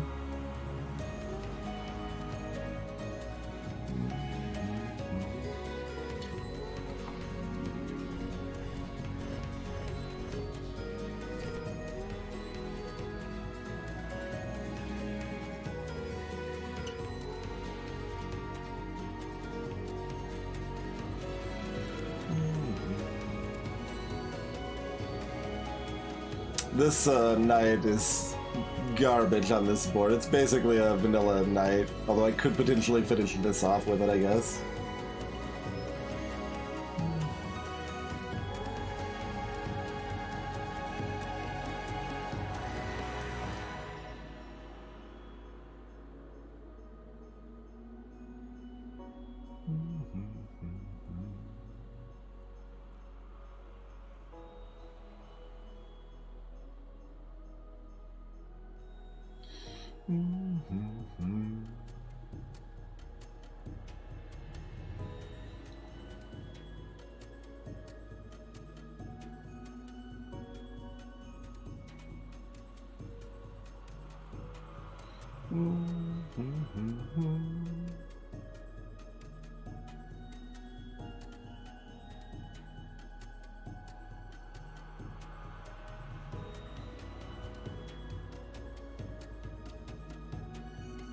Can I kill 2 of these and not take damage? It's easy to kill 1 and not take damage.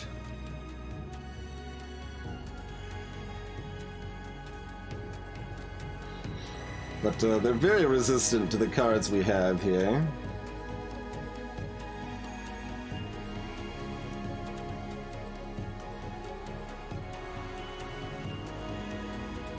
Oh, I maybe see a... Oh, never mind. That line leaves me next to 2 of these things which attack me. I'm like, I can rook here and then knight back, but yeah, that doesn't quite jive. Mm-hmm.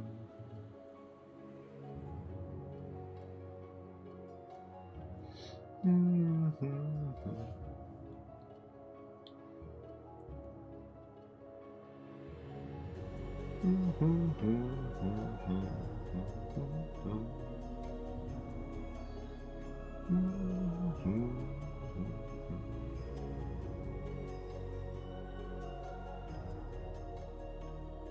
Like, I'm seeing a couple lines to take 2 damage and take 2 out. Alright, well, let's just go with one of the 1 damage line, or the 0 damage lines, rather.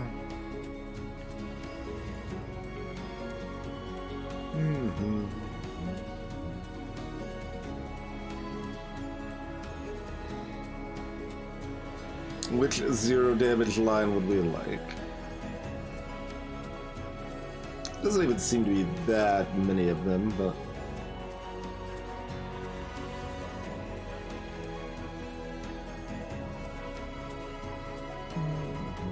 Like, we're kind of either ending up here or one of these spaces, huh?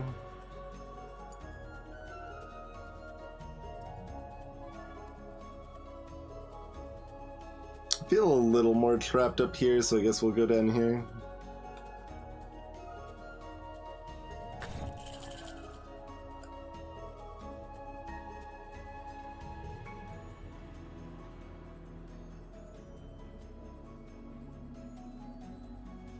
Because we're drawing the Omni Bishop, does that mean we want to be over here instead? We're still here. Depends on how they move. Shockingly, no? Alright, whatever. This is probably fine.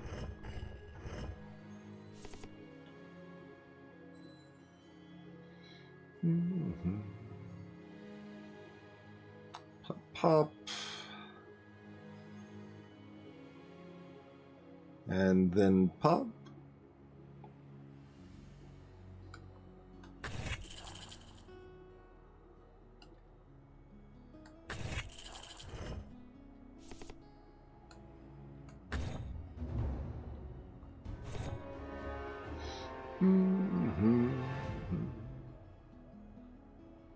We spent, what, 3 fewer turns that time, I think? Without the cantrips. Well, without mini cantrips. But, you know, we do a lot of damage instead of jumping around a lot.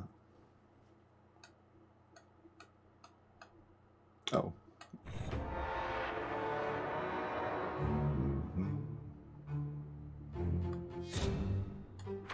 Shogun. This fearsome warrior uses a martial art completely unknown in the continental chesslands. We've got shogi pieces, or promote a card the first time you move each turn. You can use a dragon drop action, which charges whenever you kill an enemy with a normal move.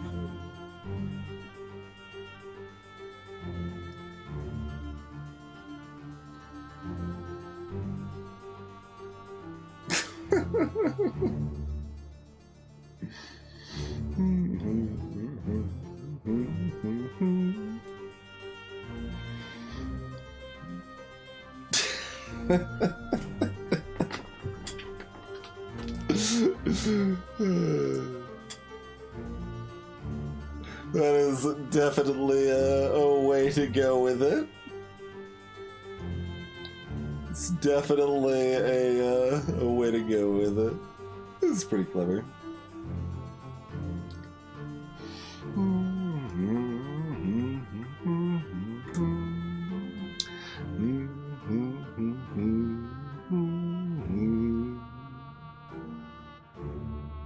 You want to use your elephants, yeah. Yeah.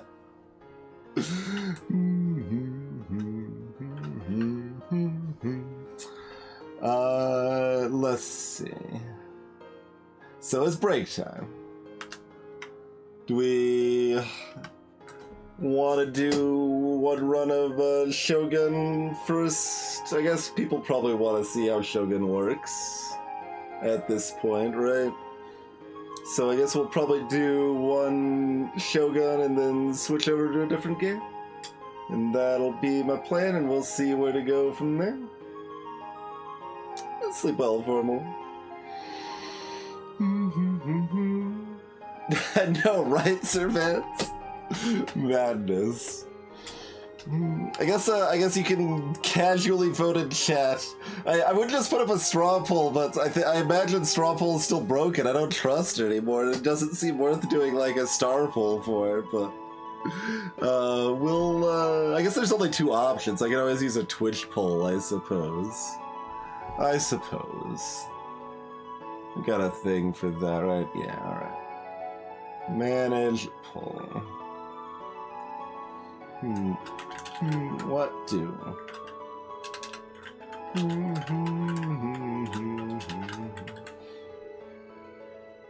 Duration 3 minutes is how long. Well, break will probably be about 4 minutes, but troubleshoot the straw poll code.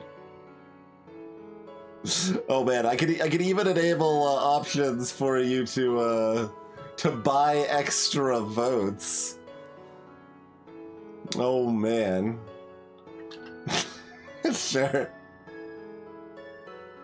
Yeah, straw polls have not been accurate for... Well, I don't know if it's fixed now, but like the last month or something like that.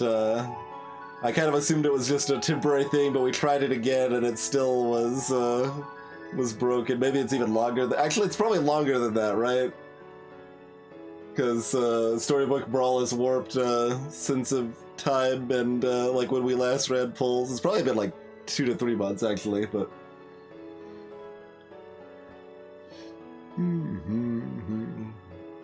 Oh, it's not channel points, Mezzo. Sure, we'll enable it, why not? Can we start the poll, please? Start the poll. Can we start the poll? Pressing the start poll button doesn't do anything.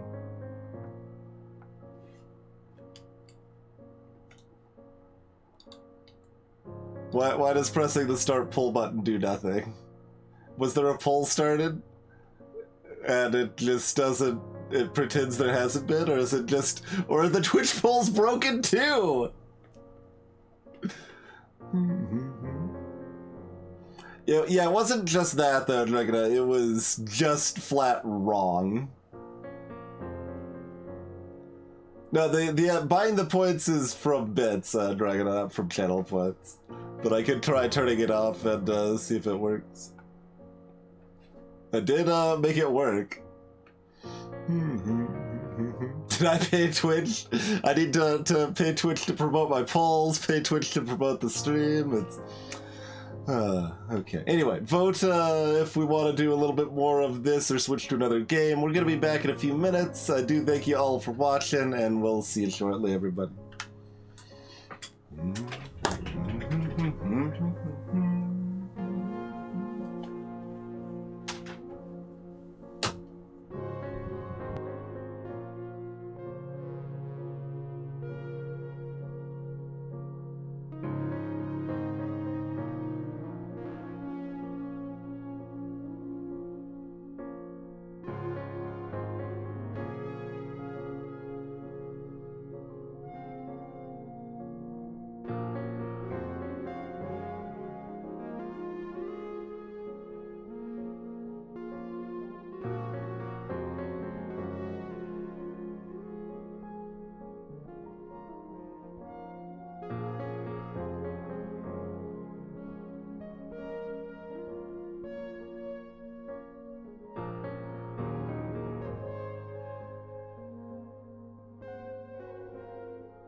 Alrighty, we are back. Thanks for your patience, folks.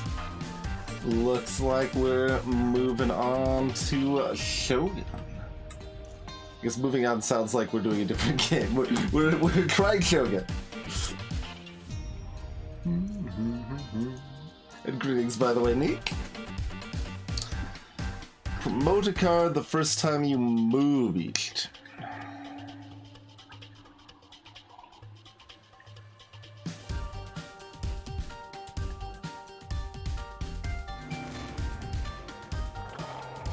And we are in the Foul Shrine.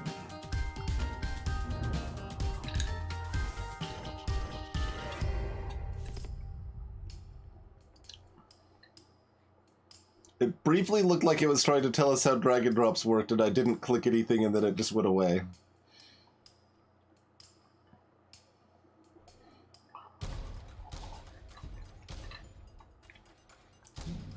I'm just also looking at the little like effects, like the little hearts beat idly, the gold up here sparkles idly.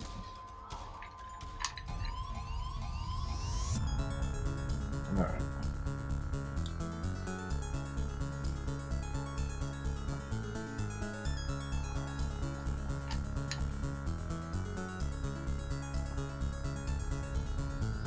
Move and attack one square forward.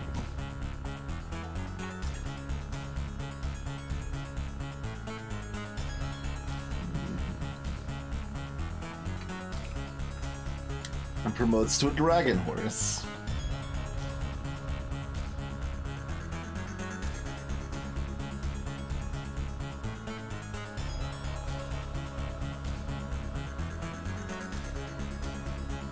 So, do we want... Alright, well let's look at the enemies we're fighting first. Okay, so we got a Spider Toad here. Gives us a 2-card hand when we kill it. We got a Void Imp. Hobbies include laughing mischievously. After death, moves the hero in the direction of the attack. If unable or multiple Void Grass were triggered, instead deal 1 damage for each Void Grass.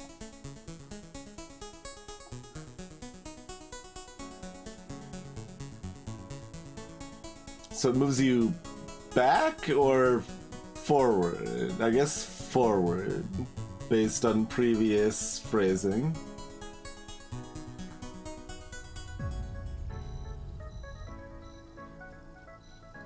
So if I kill that with a knight, we get moved over here, I think.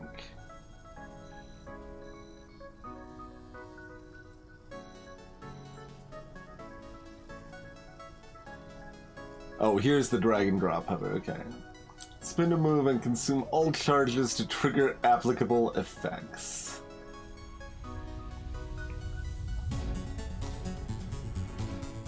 Oh, wow, so you, charge it up, intensely, huh?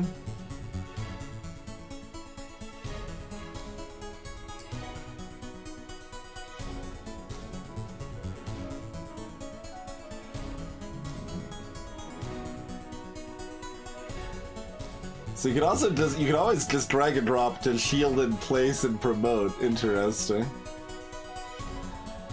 I can't see what the actual promotes do. Oh, it tries to show me, I guess.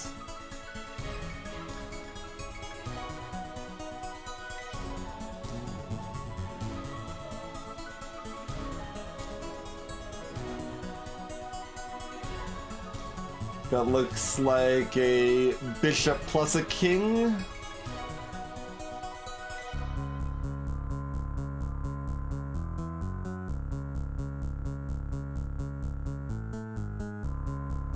And that's a pawn that can move left diagonal or forward.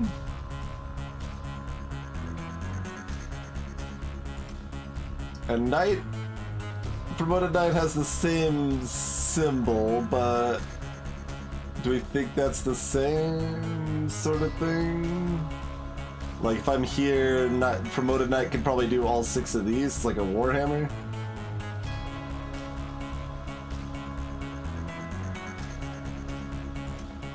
Oh. Well, I'm gonna start by doing this. Yeah, okay, we went the way we expected. This promoted, and it did turn into the thing we thought it would.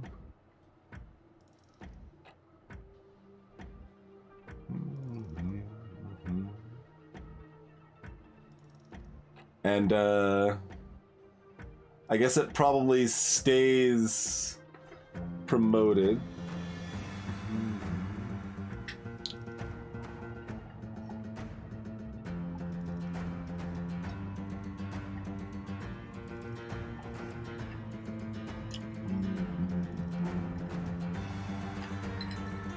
Not that we should be going back through our discard this floor anyway.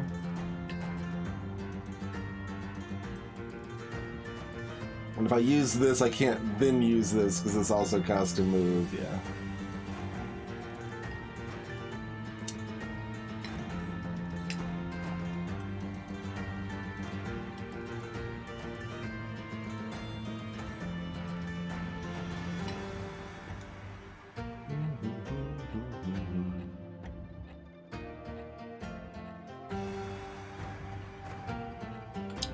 Sure, there's a few cards we could draw that do something. Gold General.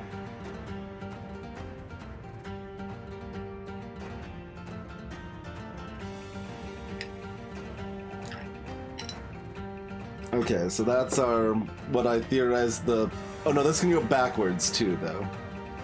As far as my theorized promoted pawn was or whatever.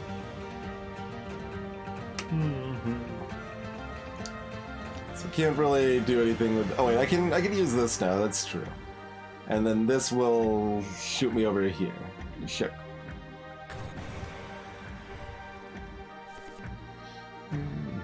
And then I can just tap this to auto kill it if I want to. What else do we got here? Okay, so king's a king. Silver General is this.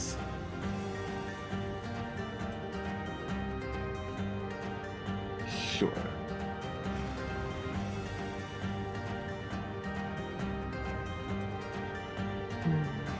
So obviously it doesn't matter. Everything we can click on kills this.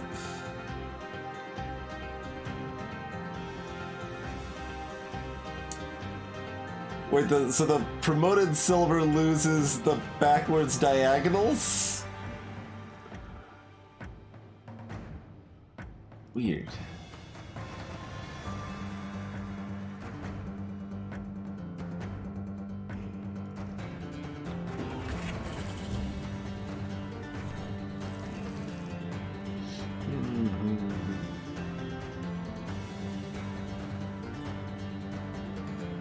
Upgrades your lance with a shield.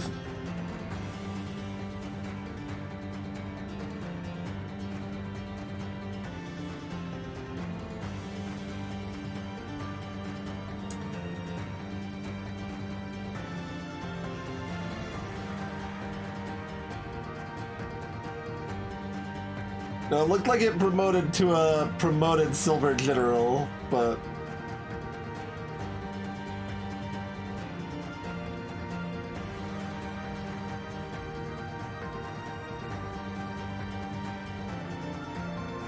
I mean, if I knew how Lance works, that kind of sounds like something that wants a shield.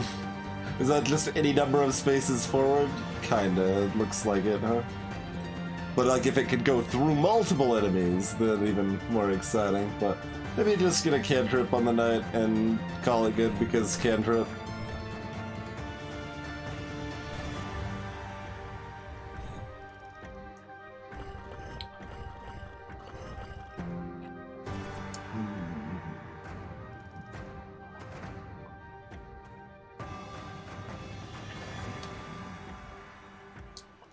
Blight Imp also leaves Blight while moving, and also blights all adjacent squares after death.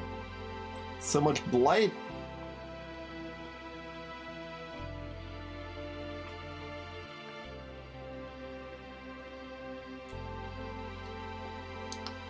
Wait, is the promoted lance just that same thing again? Like, everything promotes into that. But it looks like it loses its any number of spaces for it. That one also gets worse somewhat. Weird.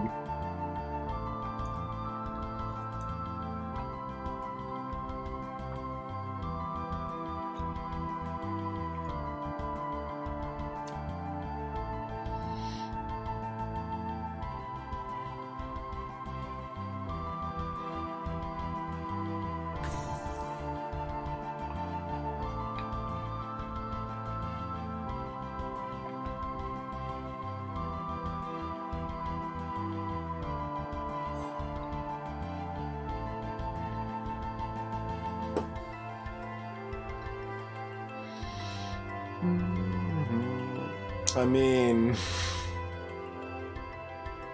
this drops the blight everywhere, but we can escape with this lance, right?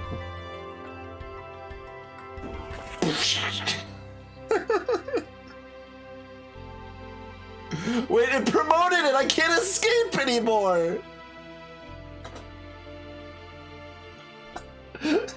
We still got a shield though, it's fine. We can just go here. Oh man.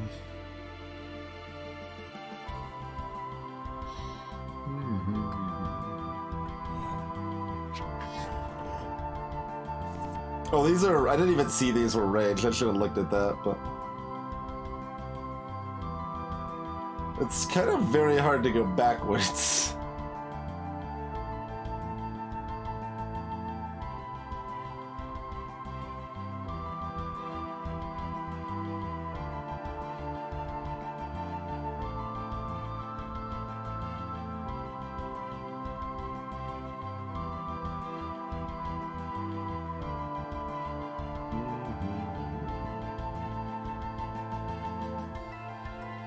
Hey Ziggy. Yeah, we are playing the Shogi character, though.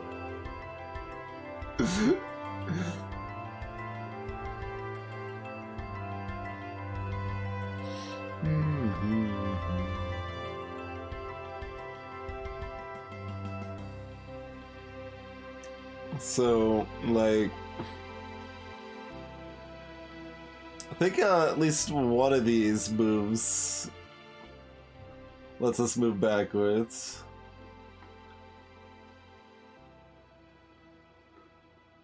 But most of them don't, but also we're safe up here. But God, there's so much blight. Alright, what do we got for this? So that's the promoted pawn, and we did draw a rook. We do have a rook. So a rook is a two-story luxury home. Okay.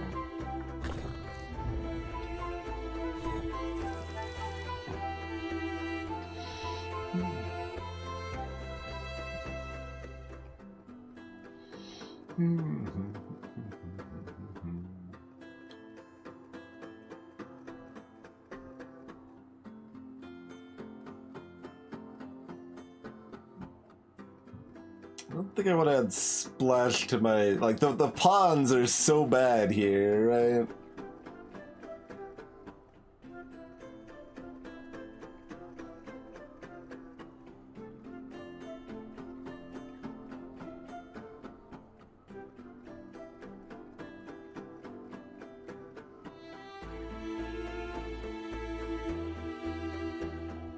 Do I just get another cantrip on king then?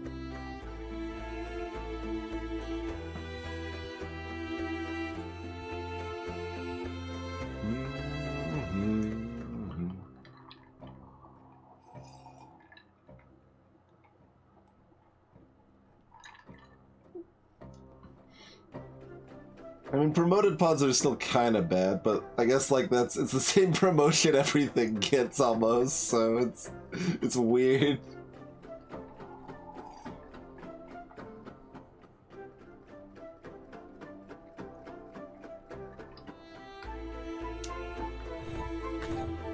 Guess we're just grabbing the cantrip on king here.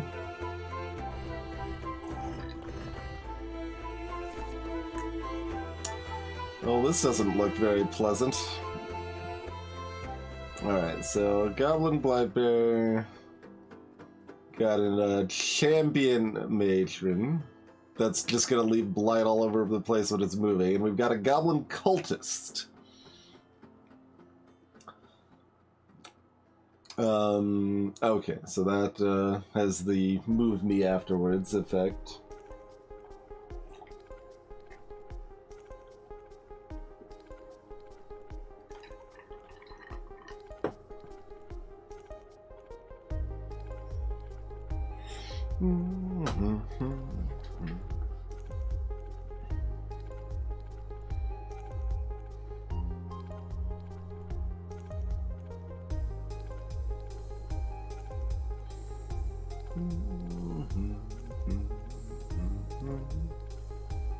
Guess we plan on killing the blight bear and God, just spewing blight everywhere.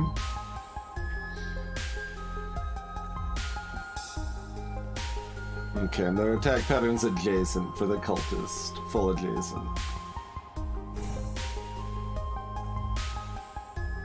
So yeah, no, the knight promotion is in fact, does in fact lose their knightiness.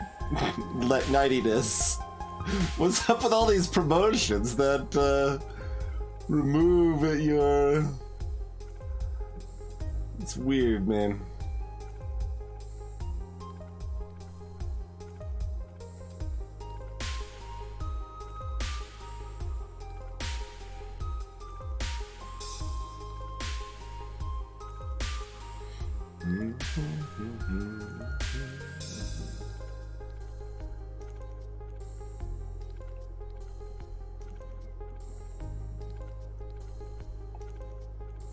So I guess we just pop this. Because there's no blight underneath that, right? Okay.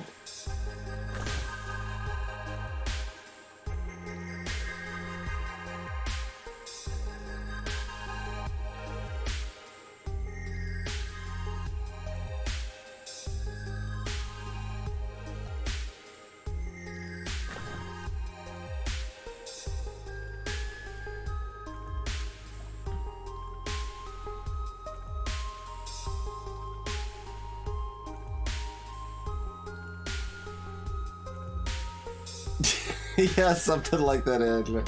When you have like the games that end up like super steeped in tradition, you end up with a lot of garbage. Like you can see that in Mahjong or like Canasta, I think, and stuff like that too. But I am also not very big on tradition in general.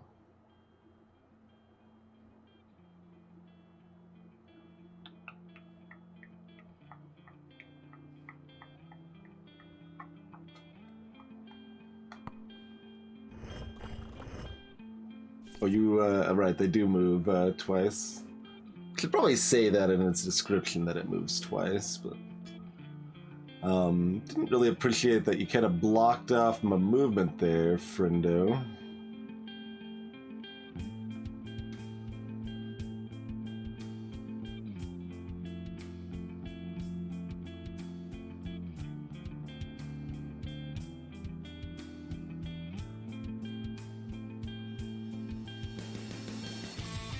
How do I feel about sedition?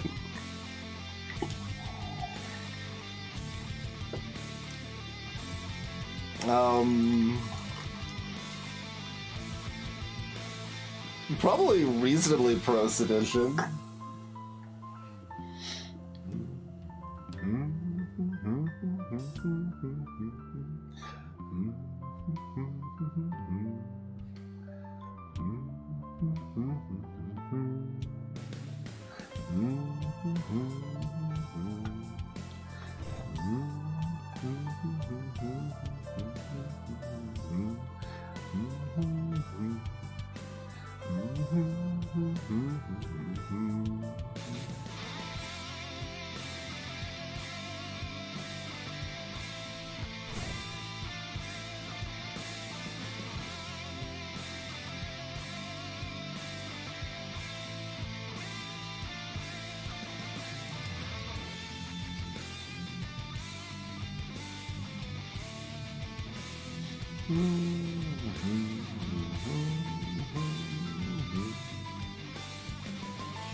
Probably just kill this with a normal move and take one then.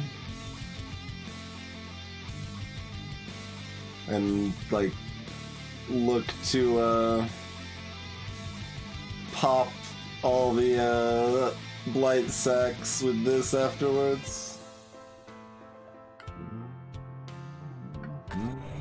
Oh right, it does that. So we don't even get to take one. I mean, that seems fine.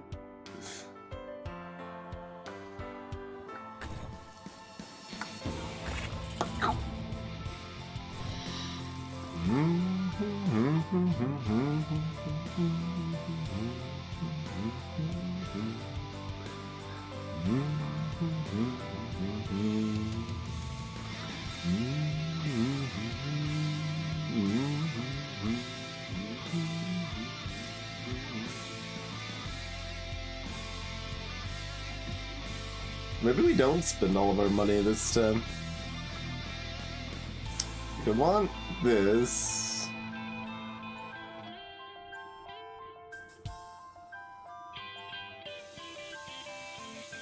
And... oh, come now. Let me... There's nothing as powerful. I mean, that there is some merit to nothing being as powerful as the queen, but...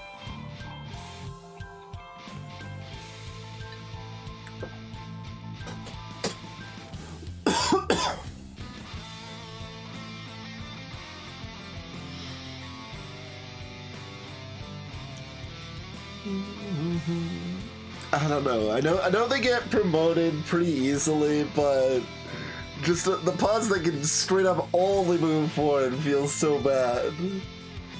Even if, like, much of the time that's not true, and they can do more than that. But I'm grabbing this, and then I'm just saving my money.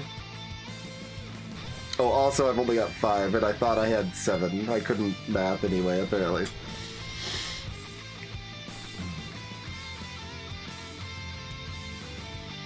So we now have demon golems.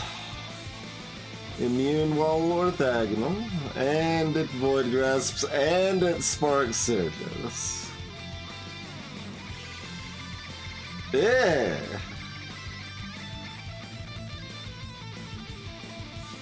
Well, I didn't authorize that at all.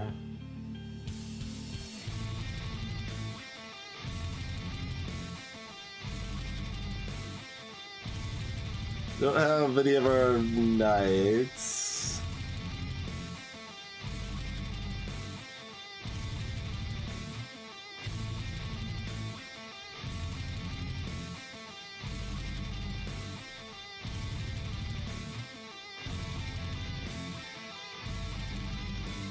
So, I mean, we could just squish that to take a damage, but deal with the second most annoying unit.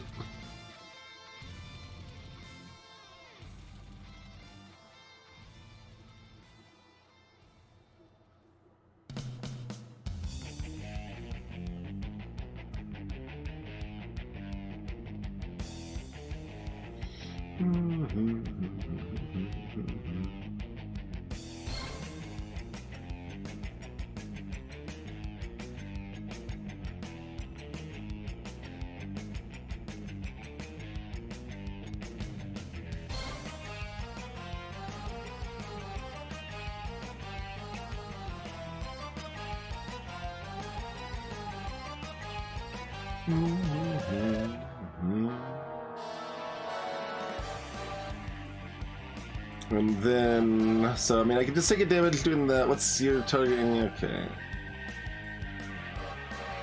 And then we just dunk this, get a shield. Killing this with the dragon drop doesn't give us more dragon drop stacks, of course, but that still seems reasonable, right? Oh, hold on. We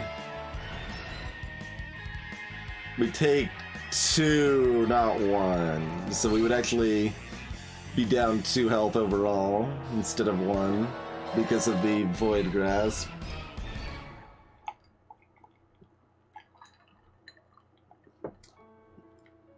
Well, I don't much care for that.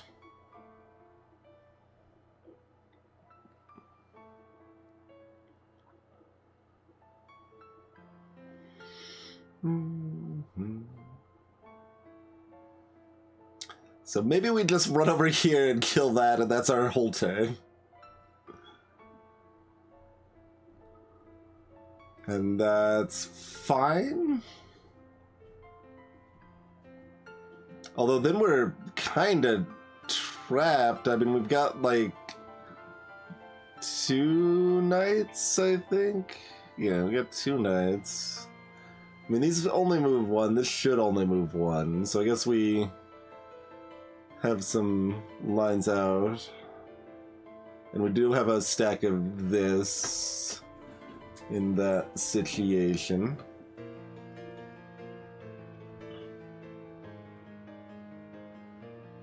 God, these things attack after cantrip, and also these are so annoying. These demon golems are miserable.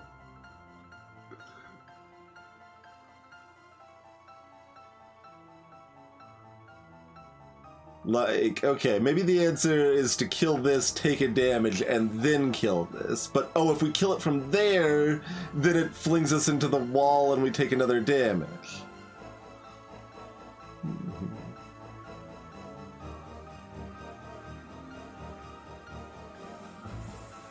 So, never mind to that one.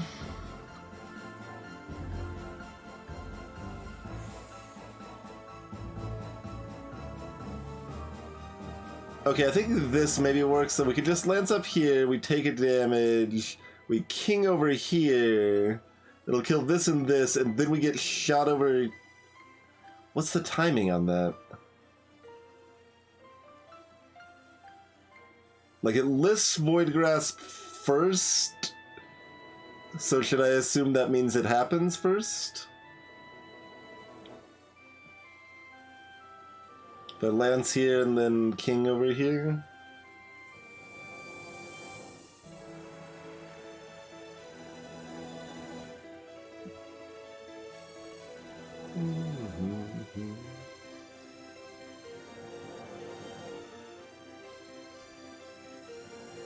We'll find out, I guess.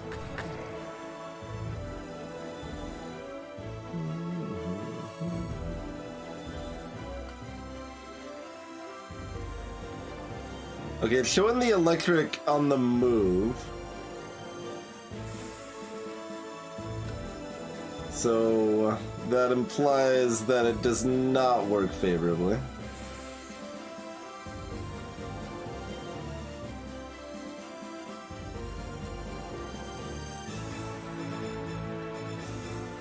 Which is unfortunate.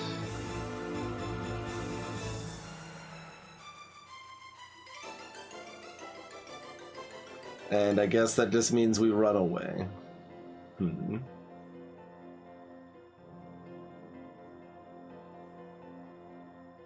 Oh no, I can kill this still with this, actually.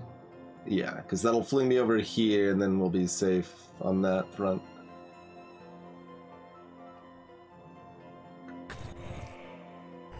Okay.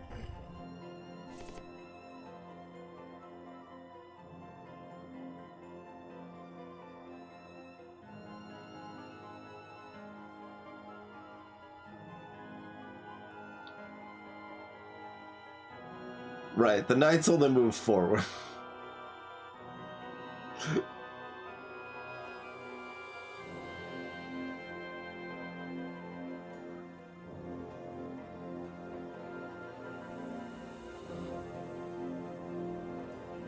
Like, I could use this to dunk both of these. Oh, but then, yeah, this will pull me over here, and then I can shimmy. So I think that might actually work. No, this one doesn't get promoted, though. But, okay, so...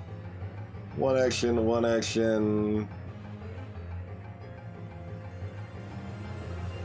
Oh, this is a silver general, not a gold general, so I can't get to this void M this turn.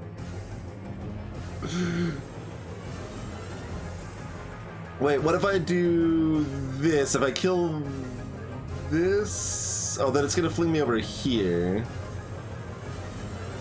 But then I can just move up with the pawn and then use this.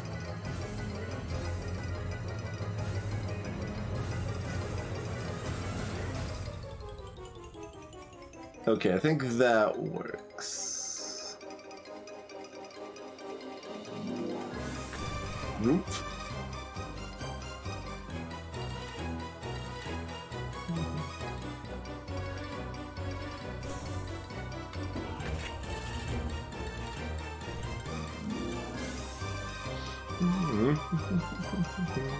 This is appropriate music. This is nonsense.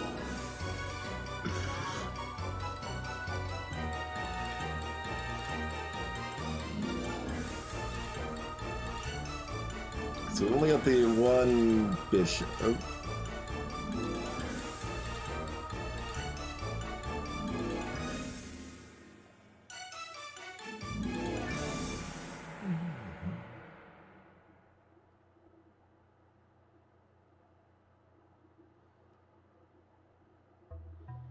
Let's give bishop cantrip. I mean, I want to give shield to things, but probably not these things.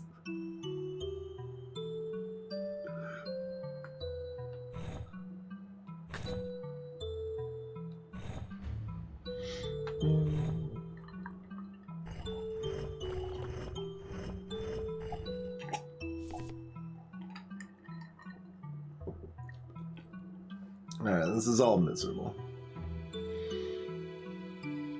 Okay, your basic void, your champion Blight Heart. Spawns a blight sack while moving.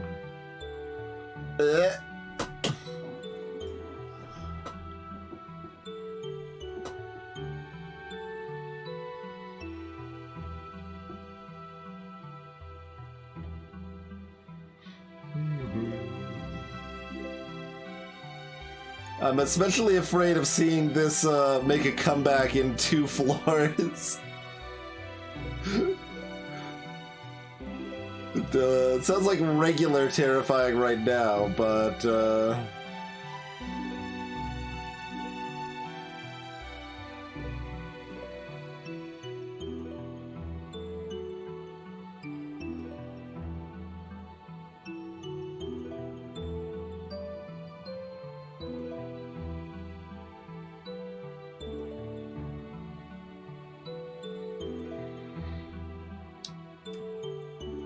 oh man, this is all so terrible.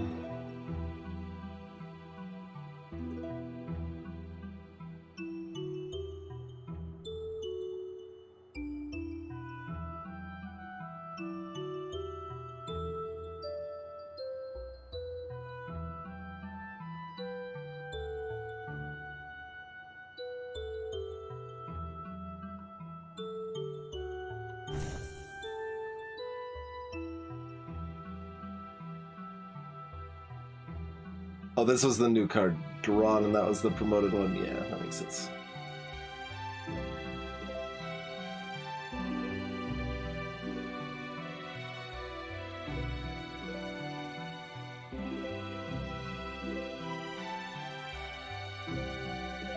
Okay, these splashes happened at the same time, so we'd kill all 3 of these, then be moved up here, and we'd have 1 action left, and we would have 1 charge on this.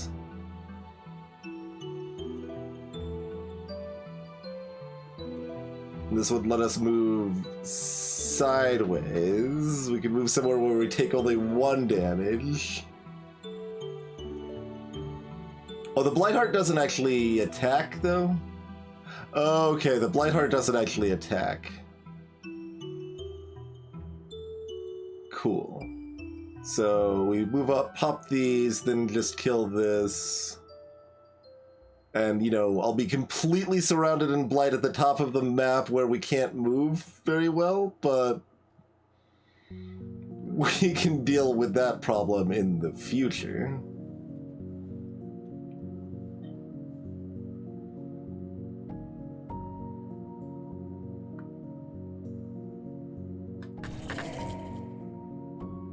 Oh, we hit 2 void things, not 1. Well, butts.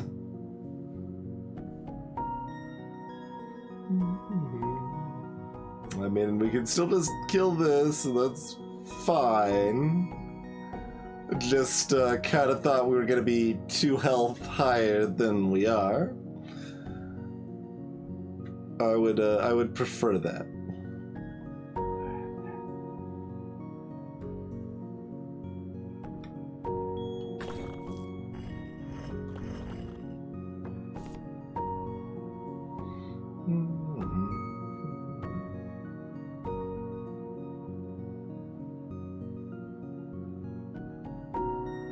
We can just get loads of shield, but if we aren't killing that, it doesn't matter, but we can't kill that, so...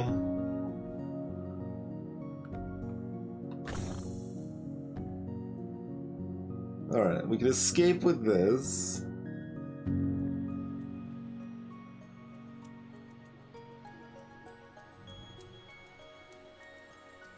Like, I could just run here and then run back down. And then this'll run, like, over here.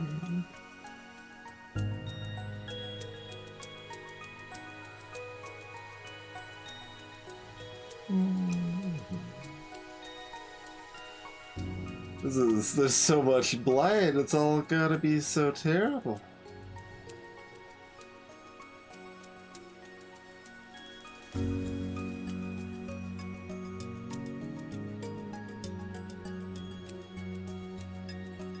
It's just gonna be a big old shield, which is, I mean, good if we need to deal with all that blight.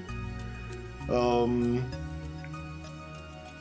mean, broadly, it just doesn't seem like killing this is gonna be very effective, and we're probably taking damage to do it anyways, so... I guess we're just going over here.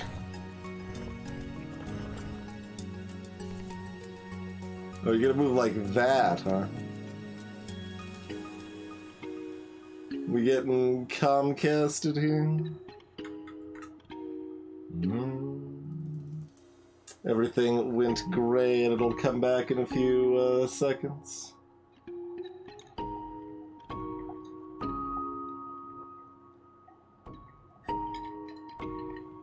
I assume. Like, it'll look blurry for a minute or two, probably.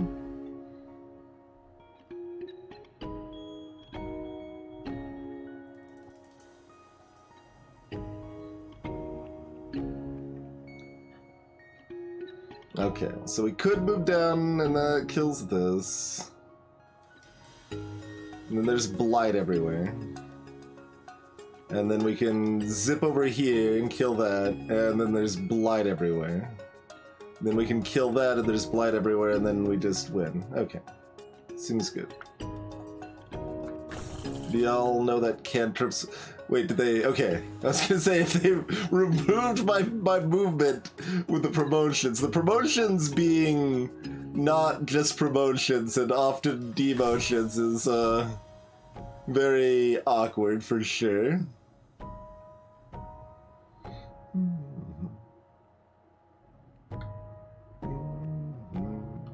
Just in case something's wrong, we might as well do that one, but it don't matter. We got all the options. Explode! Give me like 100 million shield.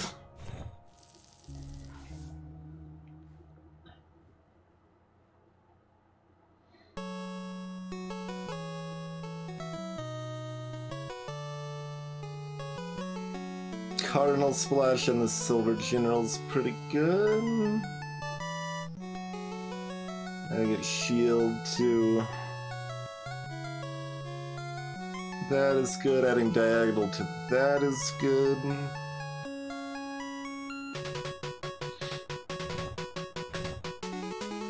definitely want those. We probably want this.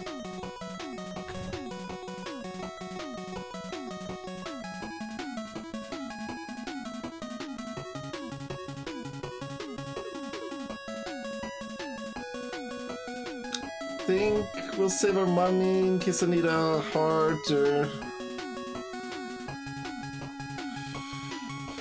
I mean, our buying options are limited enough. I maybe just want to take it anyway, but it's close enough. We'll go.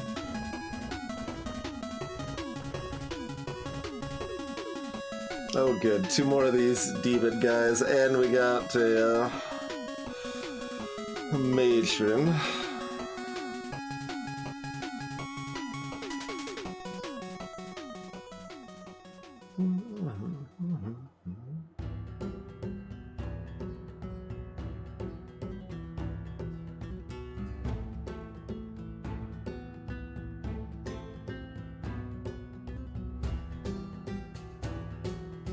Oh god, if I kill this, the void grasp is so miserable.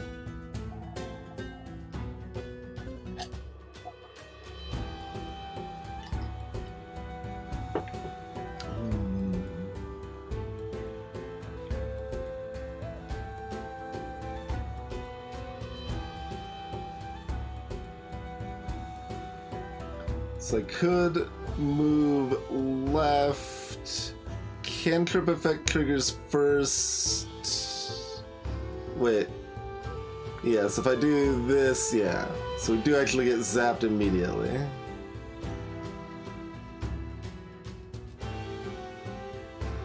Gross.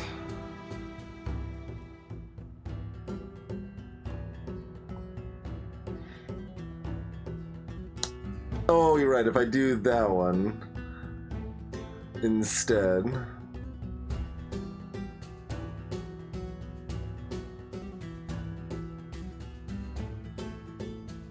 That will kill this. I mean, I guess either way, this one has diagonal too. So that'll fling us over here. Both of them are dead. If I do this, though, likewise, it's gonna zap me first. So we'd have to do that one if we didn't want to get hurt by it. And probably just kill these and then this, and that's not a bad turn.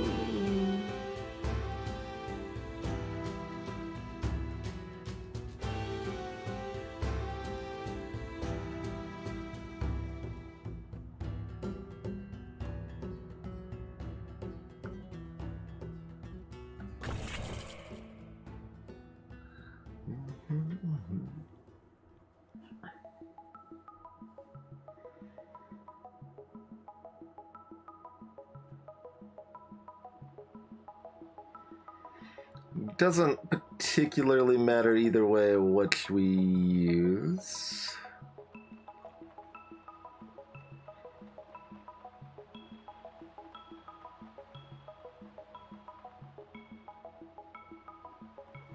But, oh wait, we do have a shield now, so I could actually go here to zap this one.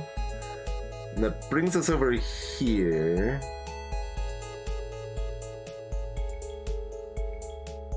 And that's probably better. Like this. Yeah, no, that just sounds better.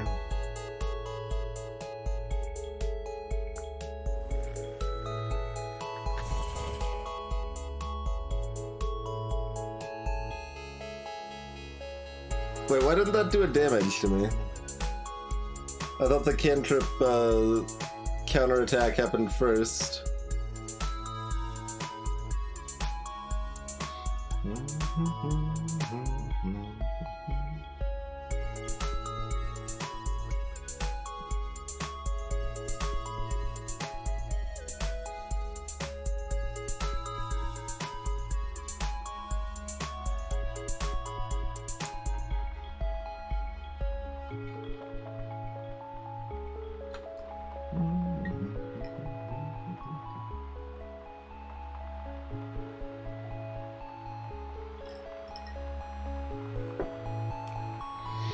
But why not is the question in here, because I thought I moved next to it with a cantrip, and I thought that procced before my damage procced.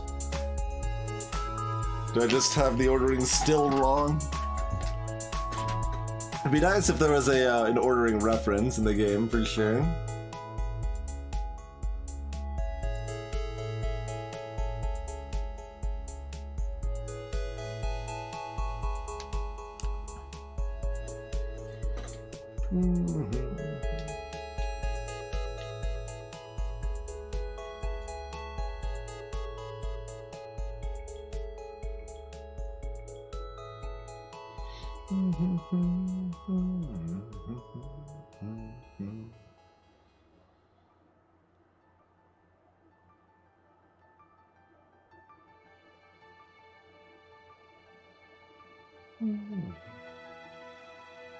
Hey, Forrest.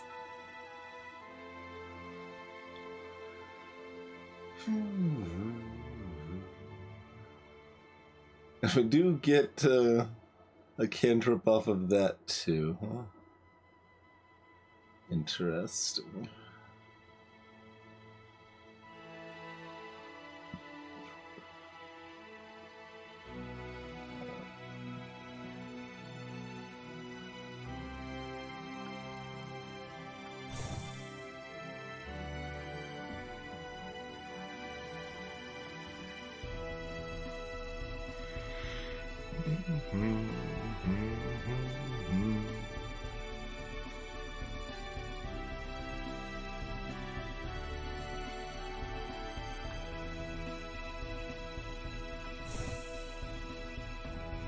Stupid knights.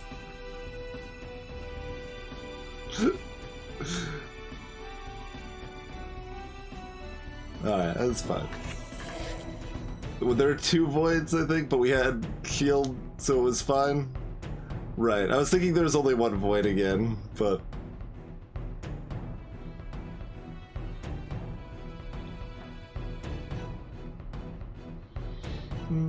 But now we don't have any shields, so just move to one of the save spots, and that's fine. Or... God, it's not... These knights can't go backwards.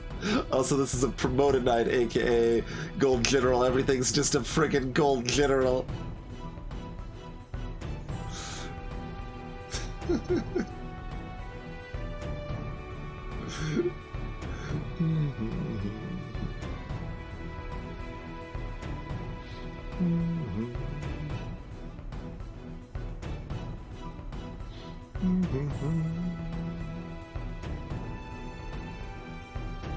If we could somehow kill them both this turn, that is money in the bank.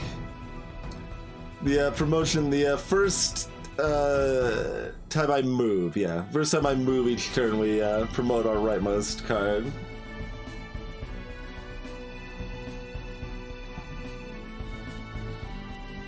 Don't be ridiculous, I can't go diagonally backwards. That isn't how gold generals move.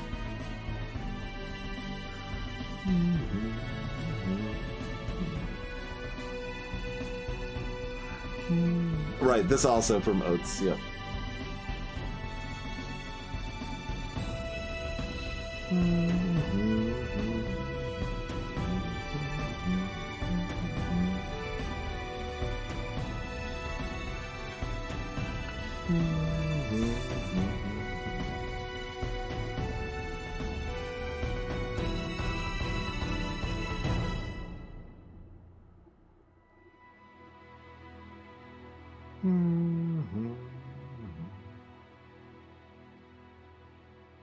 Hey, Patogio. Been a minute indeed.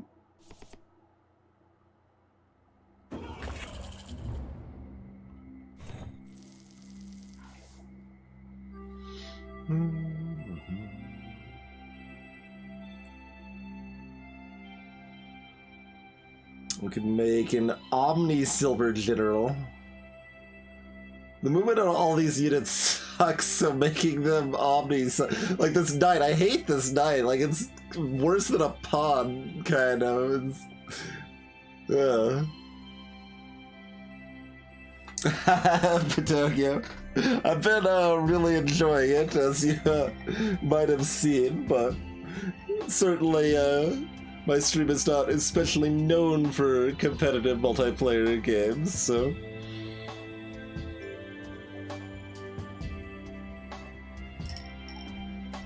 Historically, anyway.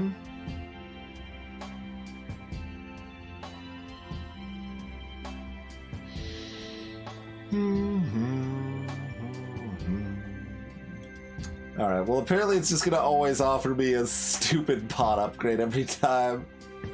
No matter how much I try to fight it. It's also possible we don't want everything to be cantripped because there's downside to cantrip sometimes, but counterpoint, cantrip.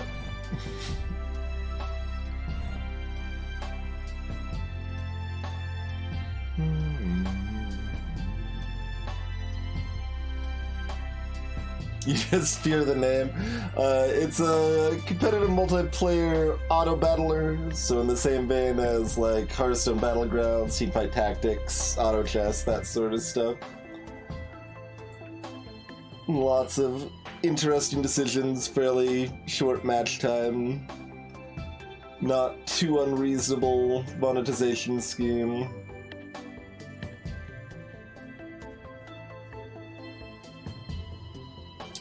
Can't go. And it's got a fairy tale theme.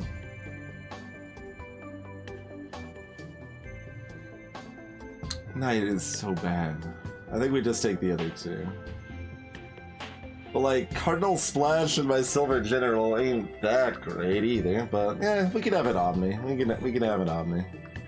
We'll add a shield to our pod instead of the knight, because the knight, I hate the knight so much. Oh, what is all of this garbage? This is some fresh hell. Kraken Tentacle.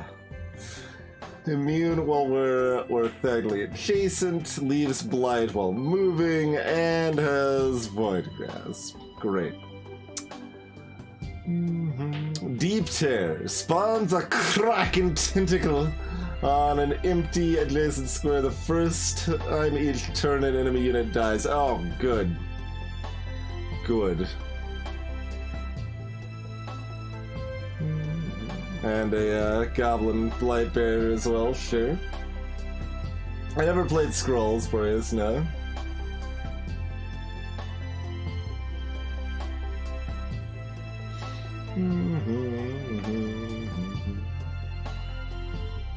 Do I like chess-based games? No specific inclination for or against, I would say.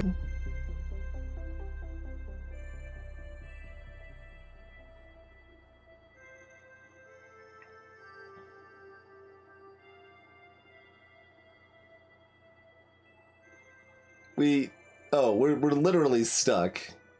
So we have to do this. Okay.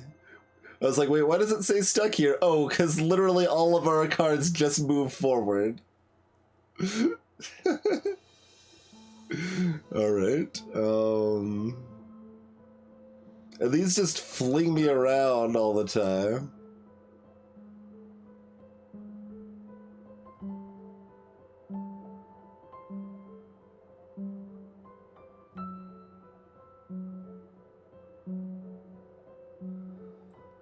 I guess we'll do the only thing we can do and hope it hits something useful.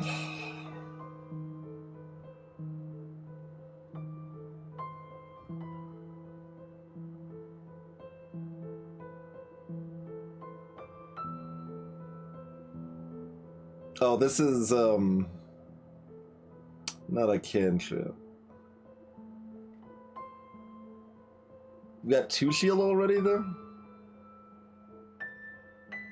Oh, but the Void Grasp would tear me to shreds. I'm like thinking, move over here, it's gonna zap 3 things. But all of these have Void Grasp, so we would take 3 damage and then take another 3 damage. That seems like exactly enough to just instantly kill me from 6. If you have multiple Void Grasp, they just do damage instead, good guy. is rude. So we could just move here and zap both of those, which is still 2 damage, but we've got the 2 shields, so that's fine. So that's maybe the play. That seems play-like.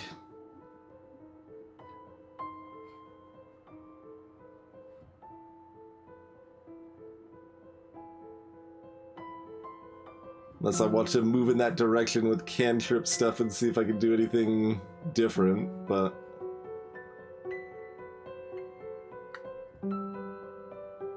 What's here? Oh, okay. It's got a huge attack radius here.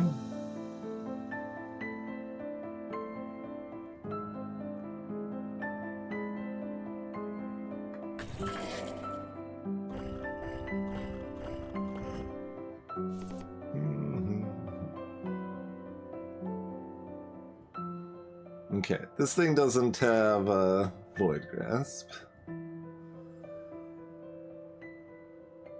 Here's our Omni Silver General.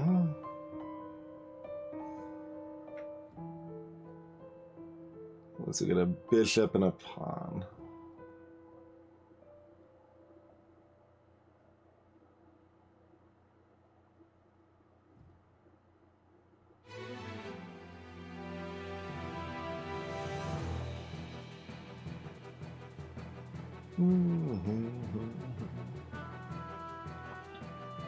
It's okay, it bumps this back rather than killing it because it's got dodge. Like, I would kind of like to kill this from here if I can, so that we just crush it into the enemy there. And if we pop this here, we end up taking a damage. Whereas if we just bishop into this, we instead get flung here and take no damage.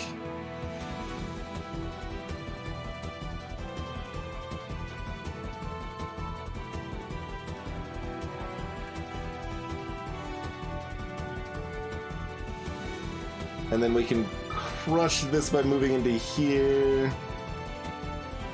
And then this will be immune and will be flung into the corner. And if this spawns a tentacle, we take a damage, but we have a shield. We would take 2 damage, but we'd have a shield.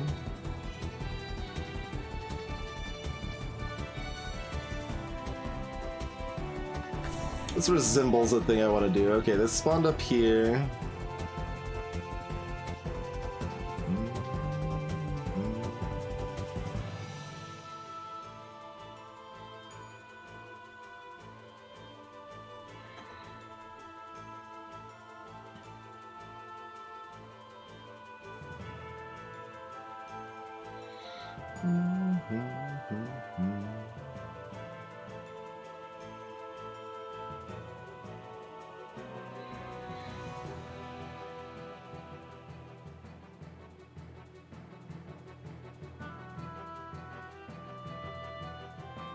And I could also just push this back and kill all of these at once. And we're still kind of sitting in the wake of this, but we always use this instead if we want.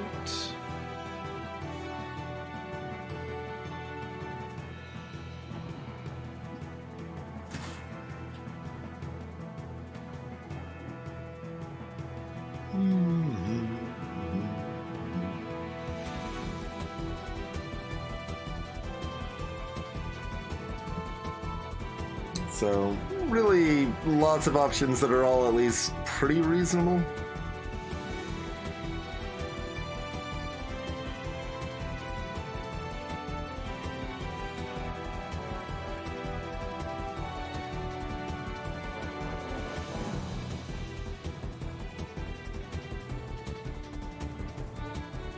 Yeah, we can use this to push this back and kill it at the same time.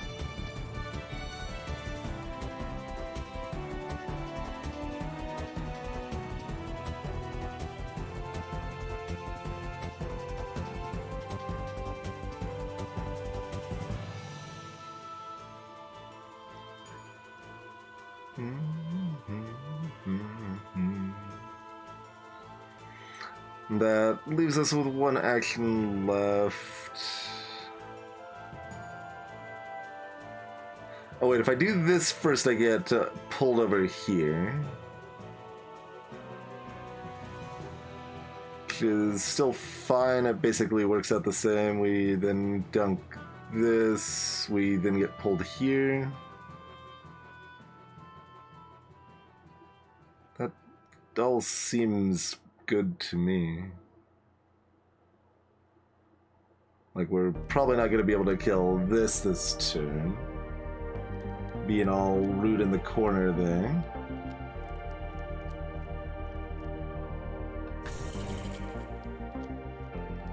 Oh right, this doesn't move.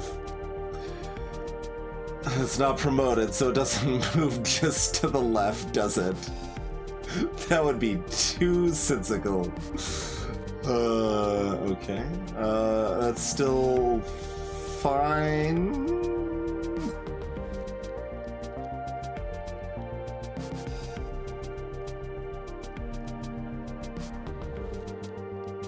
We can still, like, we still got plenty of options to kill both, so I guess that's okay.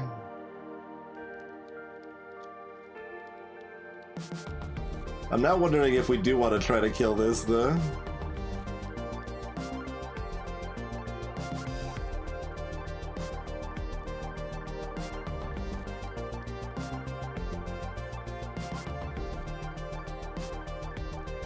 Like, there's no particular rush. Except for the extra blight or whatever, but... If I knew what these were, I'd have a better idea. Let's see, I guess they're... That's a rook? Or are those two rooks?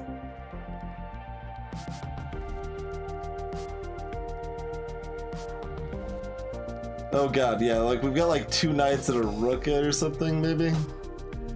No, this was the,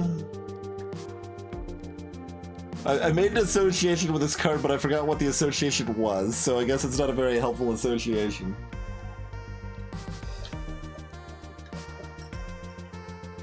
Greetings, Aaron Jesus. Okay, so we've got two gold generals.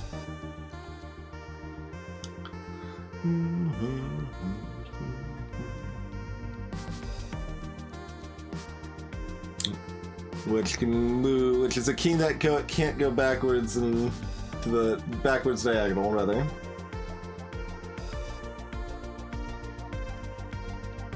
And then that's probably the knight, unless we already discarded our knights.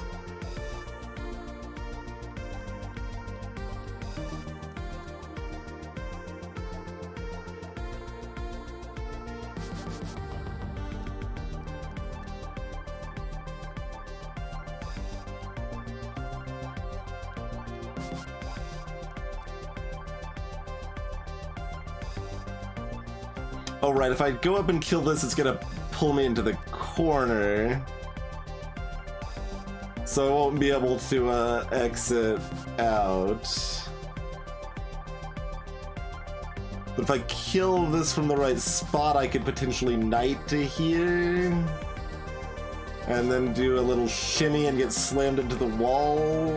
Whatever, let me just kill these two and then we can just do this slow, it's probably fine. I'm looking at like theoretical lines where we might be able to kill everything this turn. That seems a bit ambitious, perhaps.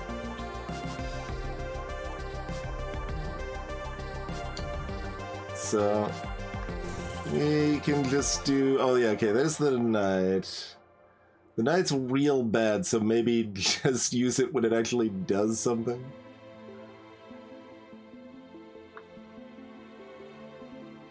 Sure, then fling me into the corner.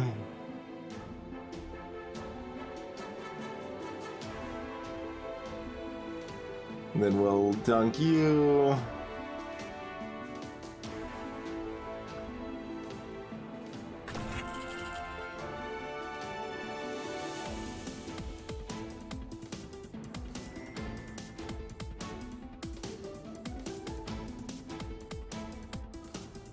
and then we are done.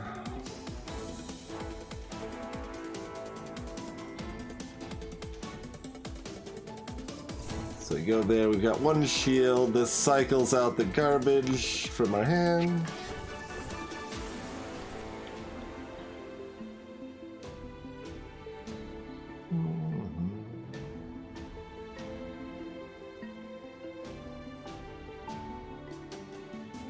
Use this but in place. I mean, I guess it doesn't really matter if we take damage. So maybe just use this pawn to be flung into the wall and that's fine. Sure. Bloop.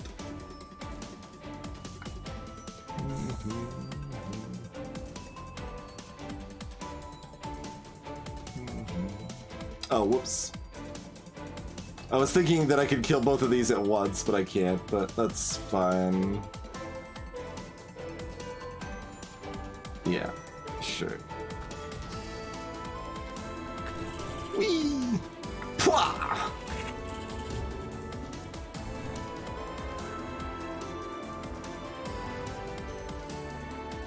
Only 17 turns. I think we did 23, then 20, then 17.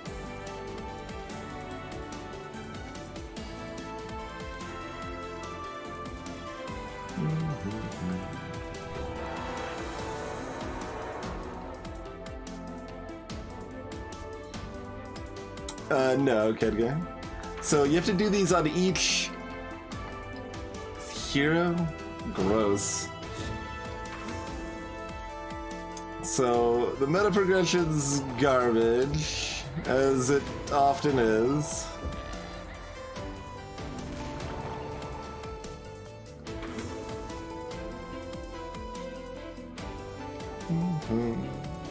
So we can't put the difficulty where we want it without playing like another 6 hours or something first.